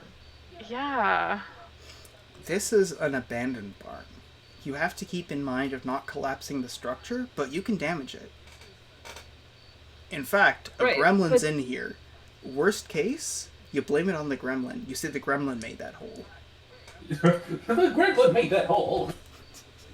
Yeah, but like, the time it's gonna take us to make a hole in the barn versus just opening a door and closing it, like the gremlin's gonna realize where we are, right? Okay. I Right will away. interrupt. You're 3 people with fire axes.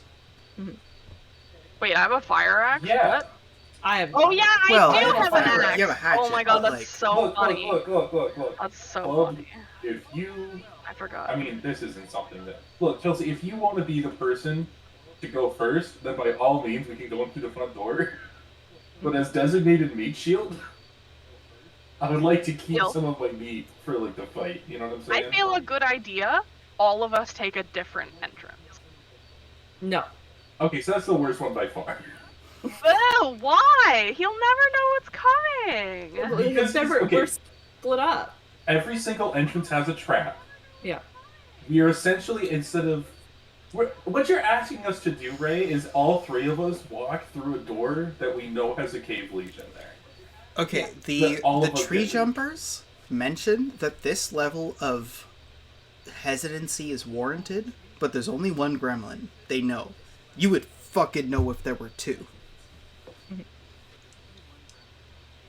Okay, well... Like, I'm not a meat shield, so we I'm all going go in through- last regardless. We all go through one door. The person in the front's going to get hit by a trap. Yeah. We just have to find where the gremlin is and choke him out. Alright, I basically have my health potion in my hand. I've also got 2 just kicking around, so Actually, if people get desperate, I have some extras. hang on. I could have up to 275 health. If I just chugged health potion and tank and like absolutely tank that first trap. Yep. Alchemy can bring you up to empowered. It'll do it. I mean, if you're fine with being designated meat shield, then like you can have mine 2 health potions if you want. Like, don't breathe this, and then you drink like 4 monsters and run in. Yeah. Yeah. Okay, yeah, okay. That's the plan. There's gonna be a trap on the side of the door. It's gonna hurt, like, a lot. But Diesel wants to do it for his friends. Wants to make sure that if anyone's getting hurt by a trap, it is It's Diesel. not gonna one-shot you, right? Like, whatever the trap is. So you could probably just take a health potion now and see how it goes. I drank both health potions. Alright, first one is... Ooh. First one is 23. Okay.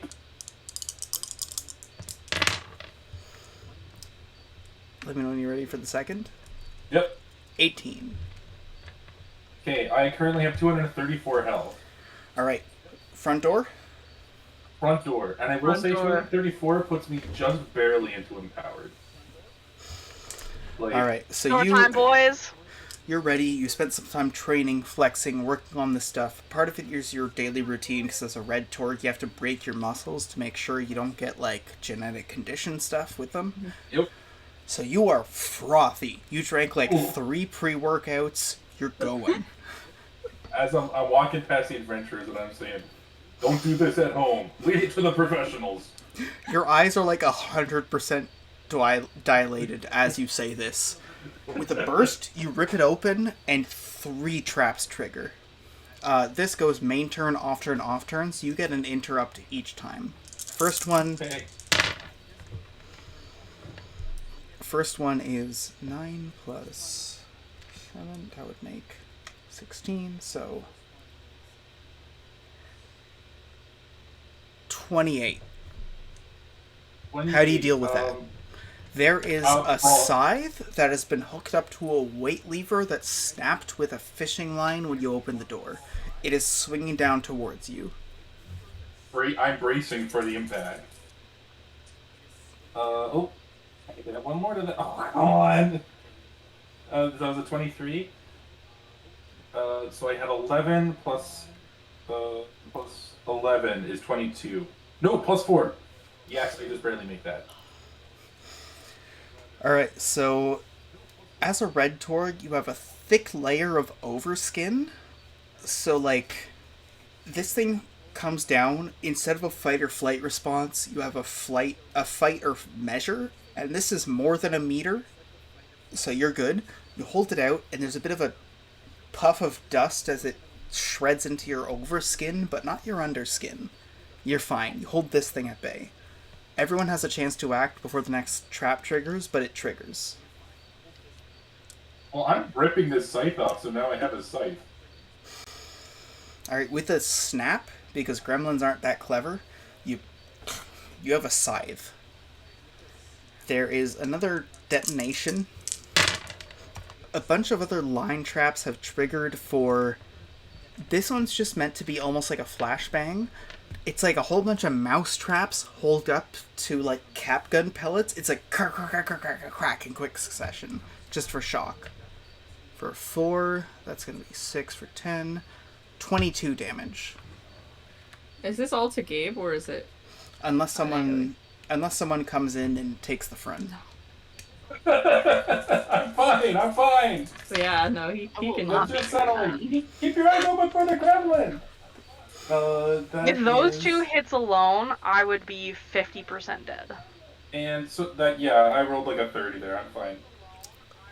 Okay, so the next one is you close your eyes right when you hear the noise, and you don't bother trying to clap your ears because that would unavail you to your weapon. You just get ready to take the damage.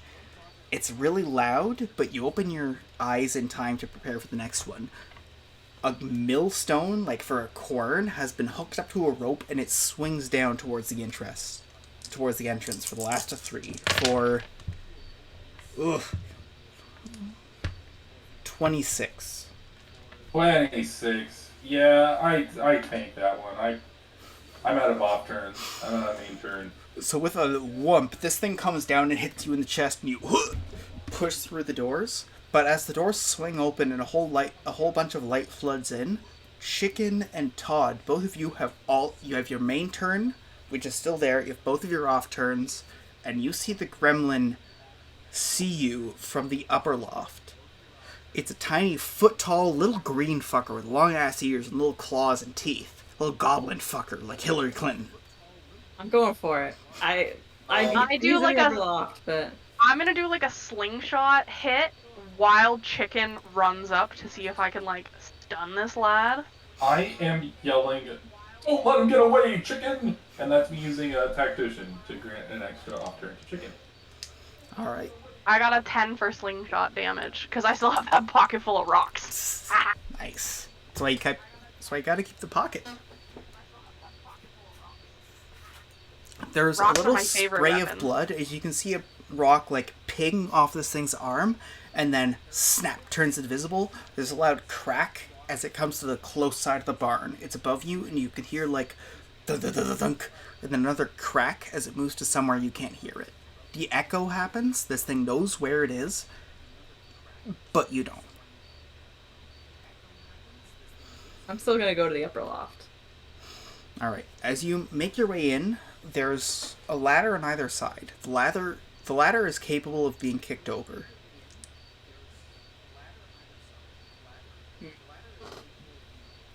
Sorry, it's capable of being kicked over? Mm-hmm.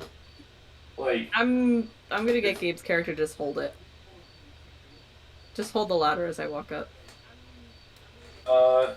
yeah, if I can do that as a free action, I'll do it. Mm-hmm. Yeah, I'll walk over and hold it. All right. You're tired, but after making your way in and everybody closing the door, you're able to hold this as your friends take their initiative to run. You're catching your breath for a second as you hold the ladder. Against chicken, that's makes 27 damage. As you're climbing up the ladder, it cascade failures. Rung, all just like fall out. Oh, The ladder is being braced, and you have Diesel's help. Okay. Oh. Damn, that little bastard.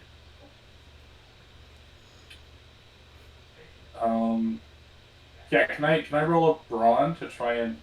How much was it again? 26? Mm-hmm. Okay, I'll yeah, hold the I'm brawn gonna until after. I'm gonna Okay. take that damage. Okay. So, it kicks, your heart jumps in your chest. For a second, it overtakes you, the panic of just falling. And then you feel your presence, you feel the tactile area, you anchor yourself, hand on either side of the ladder, foot on one of Diesel's shoulders, and propel. You grab the area there, hold like a nice strong press, and you're up on the other level. The gremlin scampers, and then there's a crack, and he's next to you. I'm gonna grab him. Grapple. Alright. Give me a roll. Is that Braun? I think you should like grapple and then like just pile drive off the second story and just crush it with the sheer weight of your body falling off of one story If I ledge. can do that, I absolutely will. Like, I'll heal the bejesus out of you. Like, I will take active damage to heal you. Hey, Will, That would be so fun. is this the first time we've built, like, an actual party composition? Maybe? I also am so healer. excited to tell you how horrible this creature's stats are. It is the most unbalanced nonsense. Like, I feel like if you I held got a it, 19 to grapple this thing. like, if that works, and you just hold it between you and the ground and fall, like, oh, that's gonna be so good. I'm gonna splatter all over it. Its head is gonna explode off of its body. Okay, so with one hand, you grab it. With the other hand, like, as you have the first one, it loops something around, makes a knot, and ties it. You feel a lurch. As you react, you grab it with the other hand, and both of you swing on a sling trap as this thing whoom, brings you to the other side. You're holding on to it as you're going whoomp, whoomp, whoomp in the barn, holding this thing by Can the I breathe fire directly at it? throat. Go for it. It's an Okay. onslaught, I believe. Yeah. So 10 damage. Yeah.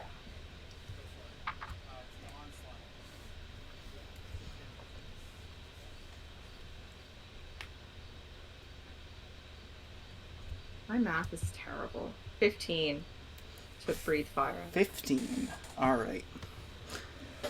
You hold this thing close, and as you're swinging on one end and with the hand in the other, you don't have a lot of options, but you can breathe, so you just right into this thing's face.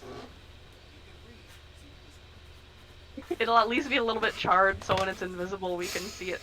It's blackened and a little bit popped. Yeah. At this point, how many off turns do you have left? Okay, so it was probably an off turn to grapple it, and then main turn to climb up the ladder, right? Mm-hmm. And then, okay, so I have no off turns.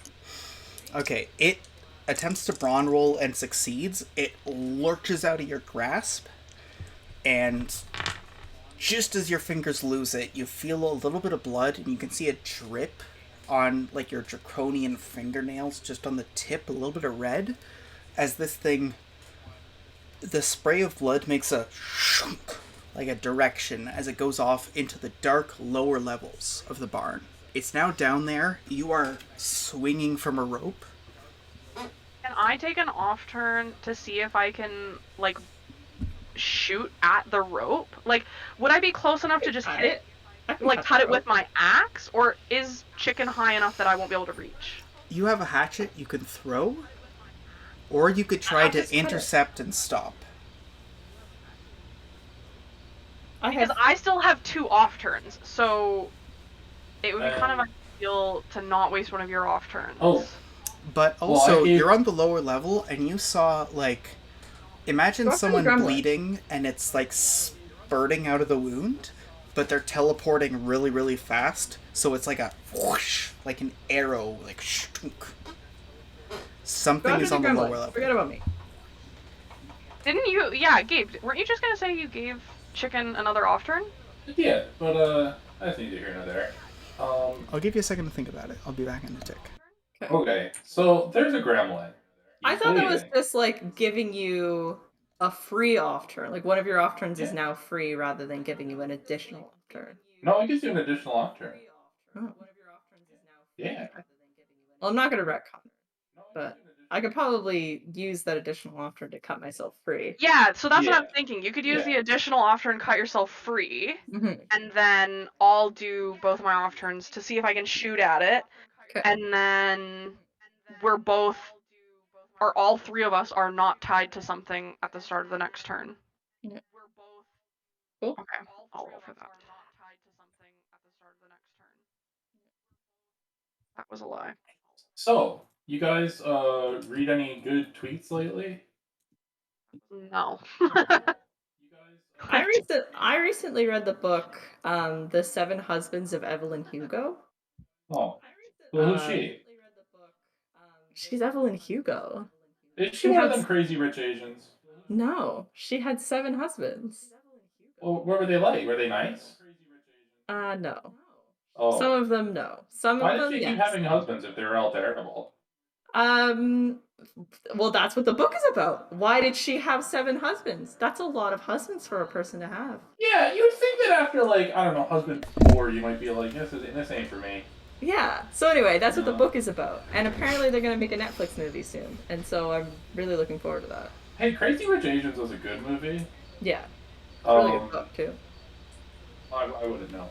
But, like, Ow, raid. what was I City gonna folks.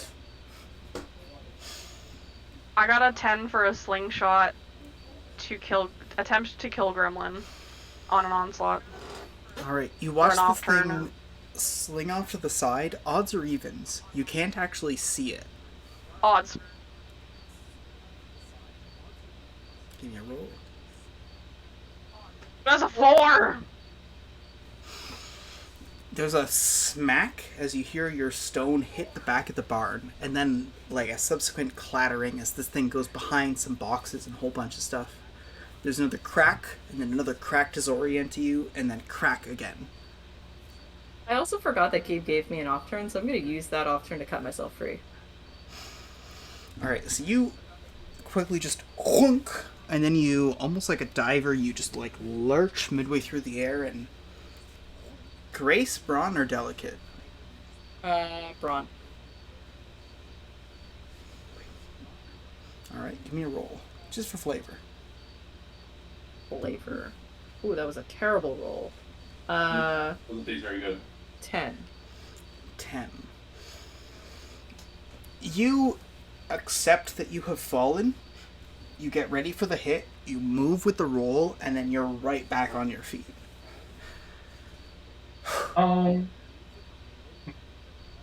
Does anybody else have turns before you go back to turn order?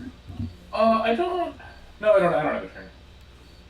I have another off turn, but I feel like moving is scary, so I'm not gonna use it. Because he's behind, like, I can't see him anyways, so I don't really... Can I do anything? I don't think so.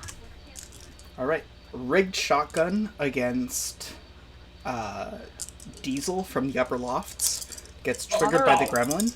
God. That's for 21 damage. Who just 21. leaves like a scythe and a shotgun in an abandoned barn? Most farmers actually. Yeah. Yes. So we don't have any And I- options. So I Apparently, just take that. apparently when there was a lot of firearm legislation in Australia where they wanted to get rid of like high level tactical assault, the long term problem is that there's farmers who just have shit in their barns that they don't realize till like 12 years later. So like there's still people turning in shit being like, yeah, I went to check by the barn and I have 3 AR-15s, Yeah. a couple of M60s, a rocket launcher. Yeah. Isn't Farmers. it? Yeah. Isn't that the bit from Buzzy High? There was a serial killer in Australia named Ivan Milat who basically just like had a bunch of military grade firearms, and his whole serial killer thing was that he would lure like backpackers out into the middle of nowhere and then just like hit them with a machine gun or a rocket launcher or something to see what it did. It's wild. And all that shit happens because like there's mistakes when they bring the stuff home. There's mistakes when it comes to the surplus, right? Yeah. Serial killers. Just like this gremlin. Mm-hmm. Speaking of the Gremlin, so I've just been hit with most of his traps. Mm-hmm. 4 of them, my recollection. I would like to make like a gadgeteer roll to see if I can spot any potential trap. Like, Alright, go for it. that looks like a good store of physical energy that'll kill me.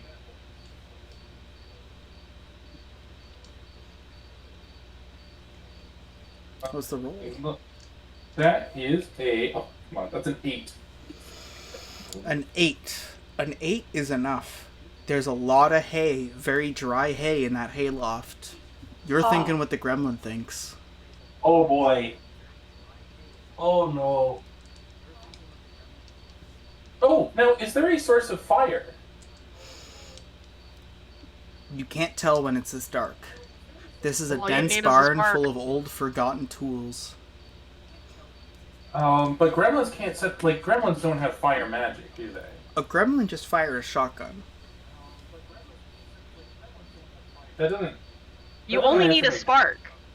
Like, you don't have to start a fire. You only need a spark. Right, and that's but how he's shotguns gonna work. need something to start that spark with. So I'm looking around the barn trying to think, what would I start a fire with in a barn? A shotgun. Well, he's already fired the shotgun. Like, here, what I want to do is figure out where he's going to move to next, and beat him up when he gets there. You know? Alright. 2 traps go off in quick succession. You guys have an off turn between them, but the first one just goes off. The hayloft, as you're thinking, you hear smack, smack, smack. A whole bunch of little, like, percussive split and steel traps go off, and in 5 different locations, the hayloft is lit aflame. This area is very quickly billowing with smoke. The next one is... There is a cage of harassed raccoons that gets released. All of them are enraged. One of them runs towards Todd and tries to jump on your chest and start to scratch at you. Can I do anything to prevent this from happening? Yeah, let me tell you the damage. It's 26. Oh my god. Okay, what do I roll? I have no armor. Or Okay, you can brace, weapons. you can dodge, you can parry if you have something in your offhand. You could ward if you have one precast on you or if you have the warden benefit. Someone else can use perform on one of their off turns to warn you.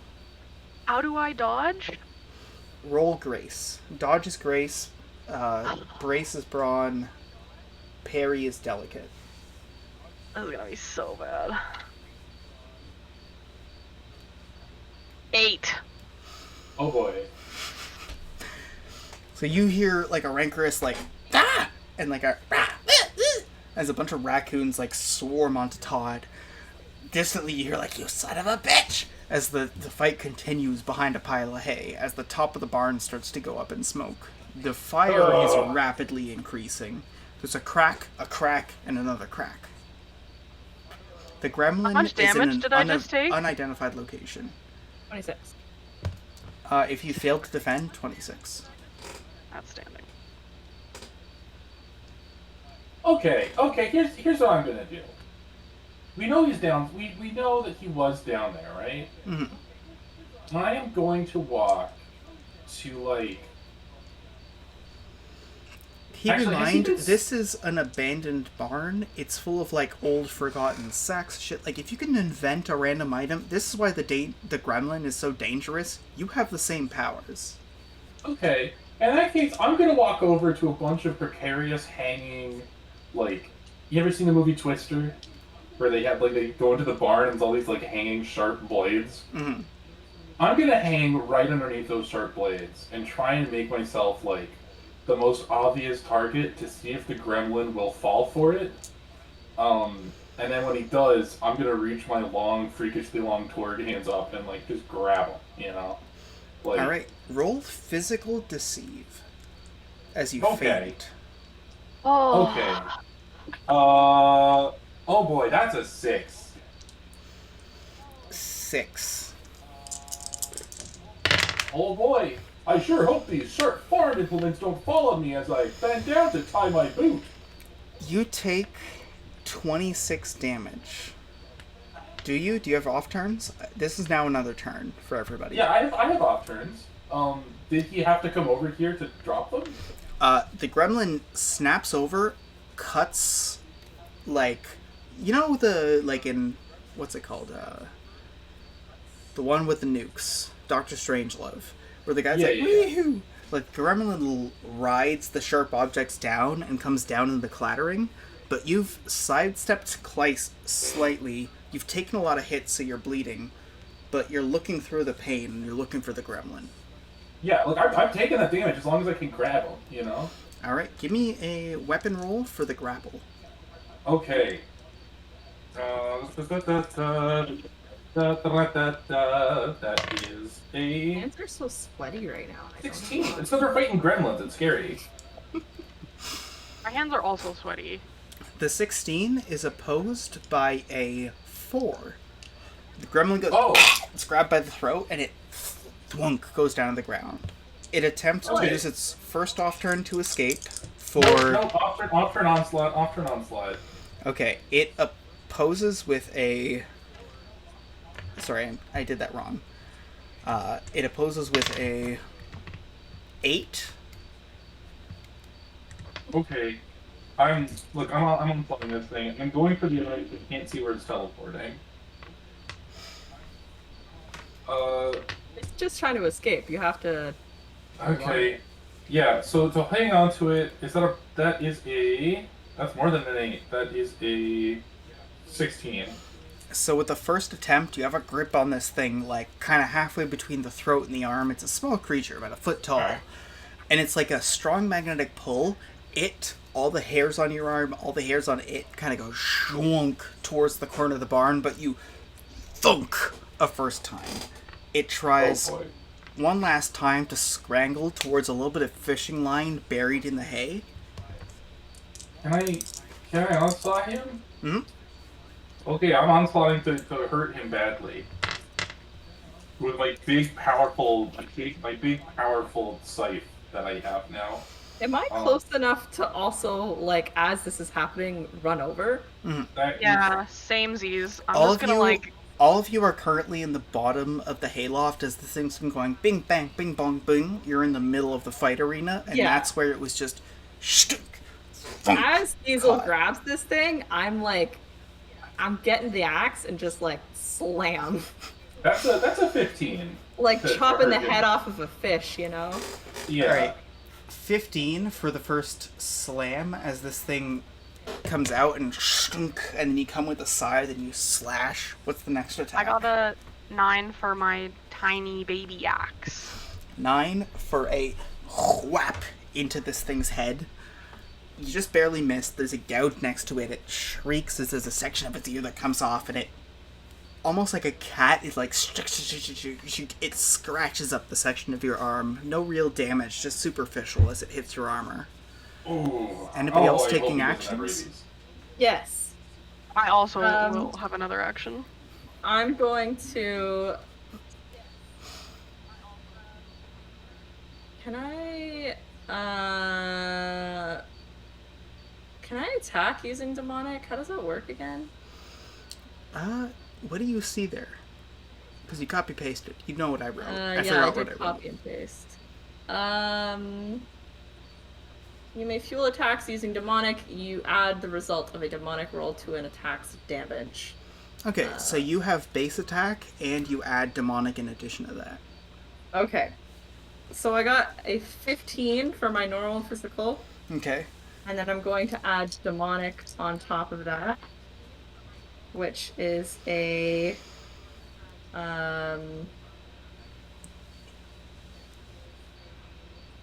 I can't do math. Why can't 12? So 27. So with the 27, is this with the Dane axe or with the war axe? How are you attacking this thing for the final, like, demonically fueled, you smell gunpowder and sulfur, you are coming in for the death? The two-handed one, because that's more dramatic. With an almighty whunk, as it's held in place, there's a bit of magnetism. For a quarter second, you stop because the magnetism is pulling the wrong way, and then you hit right as anchor back in place, right in the neck.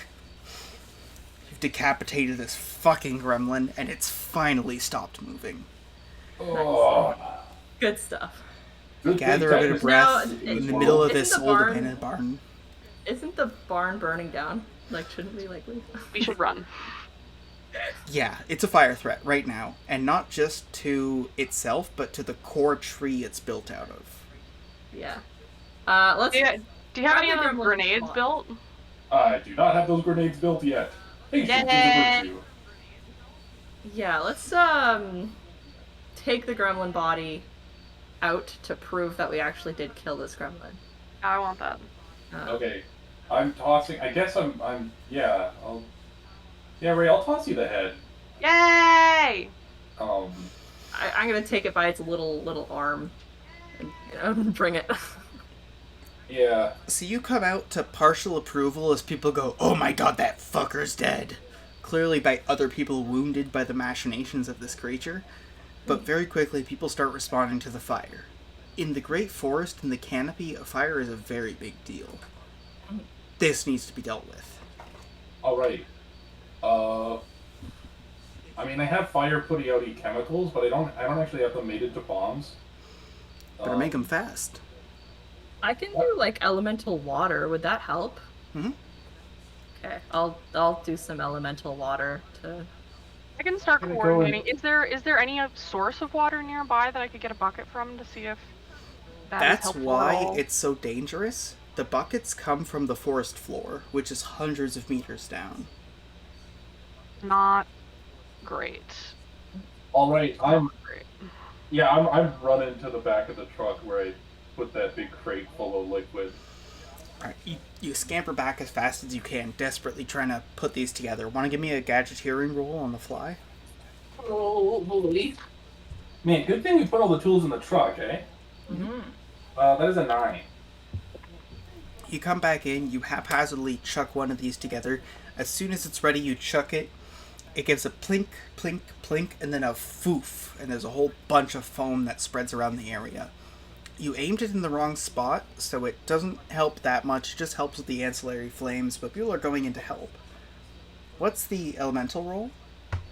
Oh, before I do the elemental roll, the 9, does that consume 5 coppers worth of reagents? Oh, it doesn't. So it's a 5 coppers, it'd be 14. 14, okay. So it's not so piddly. You get into one of the far corners and it skitters off to the side, bounces off a wall, and kind of hits the far corner and foams it up to suppress the fire. Who's I got next? an 11 for my elemental roll. With a big surge, you think about the loss and death and devastation of a barn fire. It fills you with emotion and logging and pain. With that, you access the water reagent, and you, with the same fire breath, you water breath through the area with a big whoosh. There was the far corner, there's the other far corner, and then there's two near corners. Where do you focus? Or do you focus on general fire suppression? General fire suppression. Okay. So you're in the middle of the barn, and you just left to right. You're not focusing, you're just giving space for other people's help to come into play. Anybody else taking an action for fire suppression? I'm not sure what I can do, but I will take an action. The next well in the next tree is already active. You're getting people to the well, they're moving it down, there's people looking for what to do, and they're hovering near the well. You could coordinate them. Yeah, I'll do like can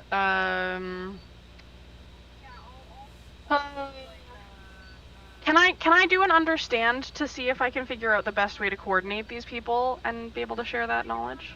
Go for it.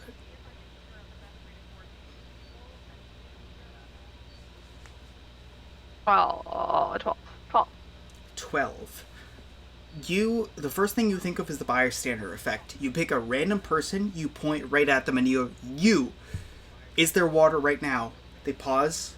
It's enough that they hesitate. You go, next person. You, is there water? And then the person goes, I got a wash basin upstairs. You go get it, bring it to the fire. Who's next? Other places. And that's enough that everybody starts to kick into action. You start coordinating people to fill up and, like, take whatever water they have available now to go and put out the barn. Right now, the well is currently dredging up water from the pool around the base of the tree. Another turn starts. The gremlin's dead, but the fire is raging. It isn't spreading, but it's in 3 out of 4 corners of the barn. Ooh.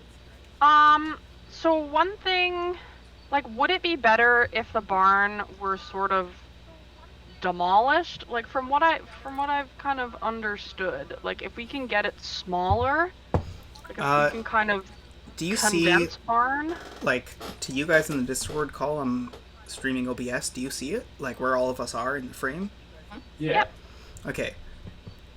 Do you see the barn now? Yeah. Yes. Can you demolish that without it consuming the entire tree? No.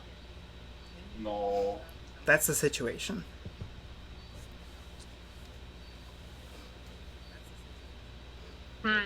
Well, hey, do we have one of those in case of emergency boxes that we can crack open? No one has a contract in this area. Bean. You Well- have adventurers, you have the local guard, and you have civilians. They are helping.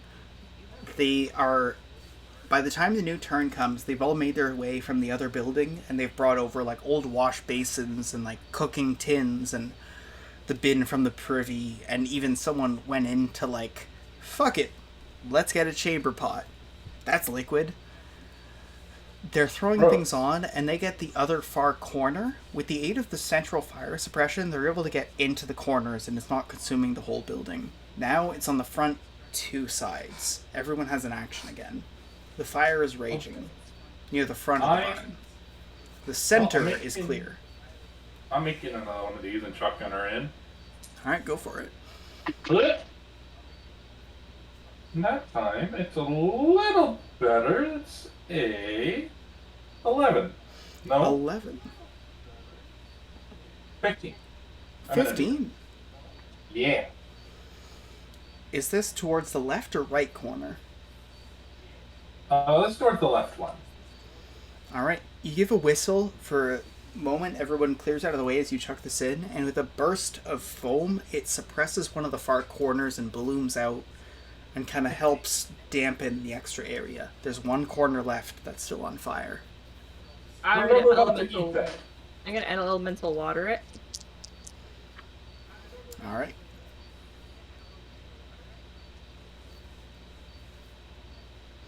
$15. 15. You tap into water and you tap into your emotional core. Every last second of this fire has to be bottled out for the sake of this barn, for the tree, for all the life. There's a whoosh of water as you cover the far side of the low. You have a moment where you have to regain your breath It's almost like you just came out of the water. You're kind of after that. And as that happens, the last of people coming in with the buckets brought up from the tree are helping to suppress the fire. From here, the fire suppression starts to slow down significantly. There's coals and embers, but from here you're making sure every last bit of still burning is gone. The core roaring of the fire is dead, and with a couple of extra little bits of work, you've extinguished the barn. Woo! Go team! Yay! Job well done. Job well done. That's what you do. That's how you do it. That's how you do it. Oh, It's Hand the out end of the some business workday, cards. and it's the evening. yeah, time to hand out some business cards and Business perform any doctoring that needs to be done. If there's Yeah, anybody, you smoke inhalation. Who's the most damaged? Is anybody in hurt? I'll say party first, because you guys check the civilians, and they're fine, and, like, superficial injuries, and then you have to check yourself, and you guys have the actual more serious, like, inhalation and burns. I'm tired. I'm not hurt. So. I am still ready. What's your health right now? My health is 180. Nice. You took so much! I took so well. Yeah, I did. You're just health lunk, and I know this because we talked about it, and it's wild just being like, well, I guess if you make your entire build taking damage, you can take damage. Yeah, like I'm 100% gonna get Stonewall. But like, yeah, I'm a big beefy boy. Okay, so, like, you're, like, checking if everyone's hurt, and your hurt is just, like, glad everyone's safe. Yeah, That's all you need to do. You look off into the sunset, like, with your hands on your hips. Man, very glad nobody got hurt, I say, as I'm actively taking farming implements out of my skin. That's a nail, that's a staple remover, which is ironic. Yep. Yeah, like, so none of us are even in hurt. So I can't heal any of us. Nope. Team! So I guess I'll do some doctoring of the general public, hopefully to make some money. Yeah. See, like, So there's not any general public, but the adventurers and first responders could use a little bit of help. Want to give me a Oh, roll? perfect. 19. 19. With a 19 for 1 gold and 9 silver, the Tree Jumpers, which is the local adventurers guild, are going to remember you, and the local guard, which have influence on the local municipality, look on you favorably. Not only did you guys come and finish a contract that couldn't be finished, but after things got out of hand, you helped extinguish the fire and get things done. On 2 separate occasions so far, you have sacrificed personal gain and personal safety in order to make sure that the Allied Independent brand has gone out. You hand out business card, business card, business card. Does anybody want to roll anything for distributing business cards? I I would didn't love to get- roll convince. I didn't get any business cards handed out last time, and I demand that my business cards be handed out this time. Okay. So whatever I gotta roll, I will roll that. So, for free, the first 4.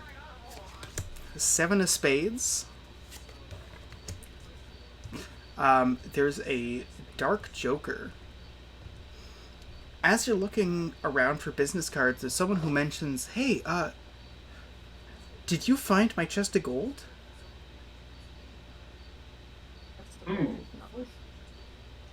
I seem to recall there was some talk of a theft earlier. Upon inspecting the barn and inspecting the house, there's a chest of gold missing. And a devious contraption. There is a gremlin cage. These things are built so a gremlin can't have line of sight to escape, and it's not strong enough to get out. There's a feeding cage. There's some little, like, ventilation holes that are aligned so you can't make line of sight out. And it's open. Someone released a gremlin to take that money.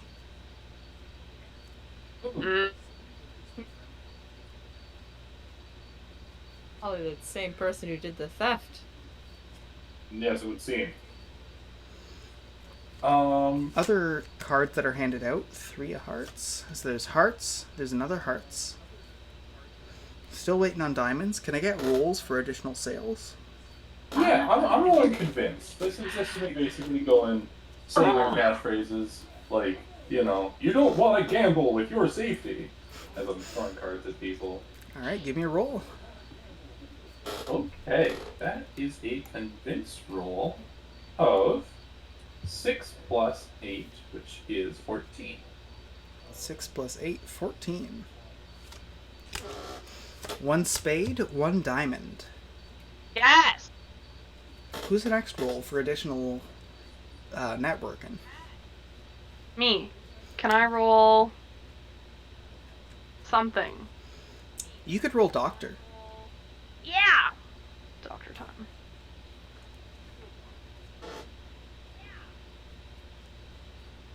$17, baby. 17. There's a club and another club. You know, gremlins are one thing, but it's nice to stick with a team that'll help you in times of emergency, even when they're not paid.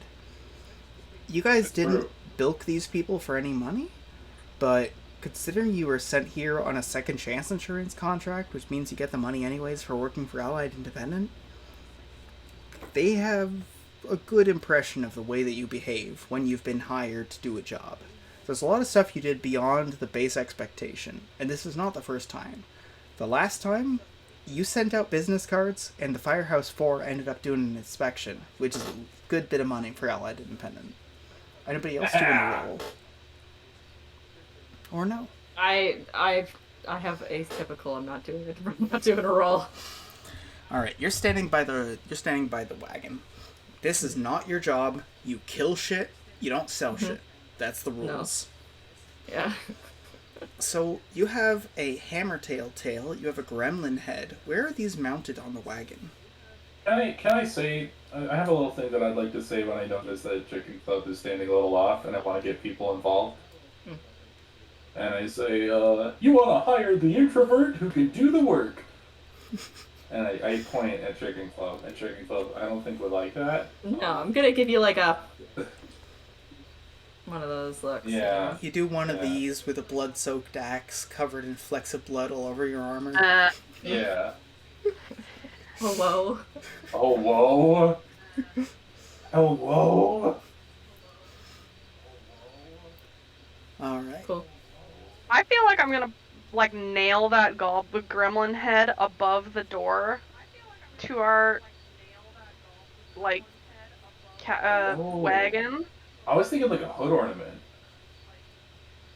But for it to be a hood ornament, we'd have to put it on the ox like a hat. We have to look into properly taxiderming this stuff. Yeah. Maybe I'll get a taxidermy book when we're in town next. Maybe we could put it in a jar of formaldehyde. That seems pretty easy. Pickle it, Yeah, but I want to be able to display it. And glass jar plus danger road does not equal cool goblin head forever, That's true. Does somebody want to roll me understand for a vibe check? Yes, I have good understand. 12. 12. You got the vibe from Wanda based on all the little boxes, and you got the vibe from the janitor based on his countenance. You're aware that Allied Independent was founded by adventurers, and that there's piles of trophies here and there in their own houses. These people probably have connections. You could probably go hey, can you pickle this goblin head? And they get it done. We'll definitely do that when we get back. Just like the real world. Every time I have a goblin head that needs pickling, I go right to my good friend Will. Well, I'm gonna... Pickling goblin heads for the best price. Yeah. You guys aren't home yet, but before you go home, you're gonna have to stay here for the night. Are you guys grabbing a room in an inn? At a nearby tavern? Camping out? What's the option here? Oh, no, we don't have money for that avocado toast stuff. I have a tent. Yeah. About a tent. Okay. With... Ooh, can I roll... Actually, hold on a hot second. Can I roll Um. Okay, this is gonna be kind of shady, but like, can I roll like mental doctor to be like, well, we did just save your lives, and we would really, really benefit from having a free room at an inn. I'm You medical. you take a second to sit and look at the people you treated, and then you realize the innkeeper has a patch right on his arm. He comes up to you and goes, "Hey, do you have a place to stay?" And you're like, "Oh, well, we were just thinking of camping, doing the best we can under the circumstances." He goes, "No, no, you should stay." And you're like, "Are you sure?" Yeah. We have the means to. And he goes, "No, no, this is my specialty. Let me take Yeah. you in. We'll get you a free meal as well."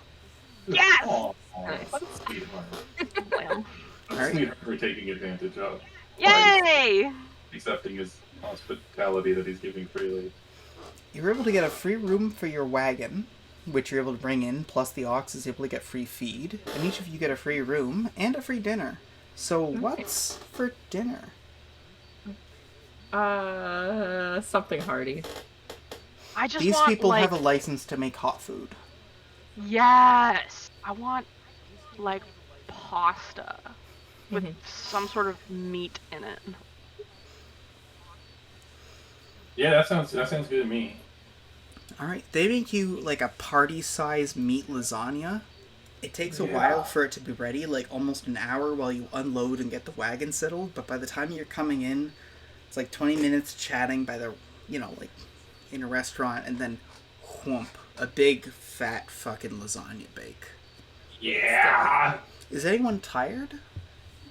I'm tired, yeah. I'm also tired. Okay, first tired for chicken is... Oh, that's on the ground. I don't know where that went. I lost that die. And I lost this one because I rolled it.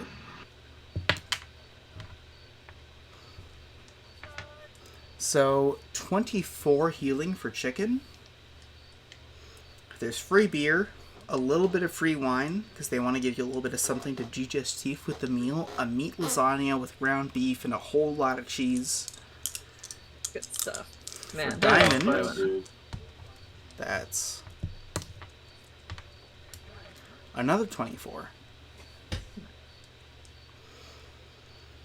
So how's everybody feeling for food? For rest? Oh man, I'm great. Like, I'm ready. Alright.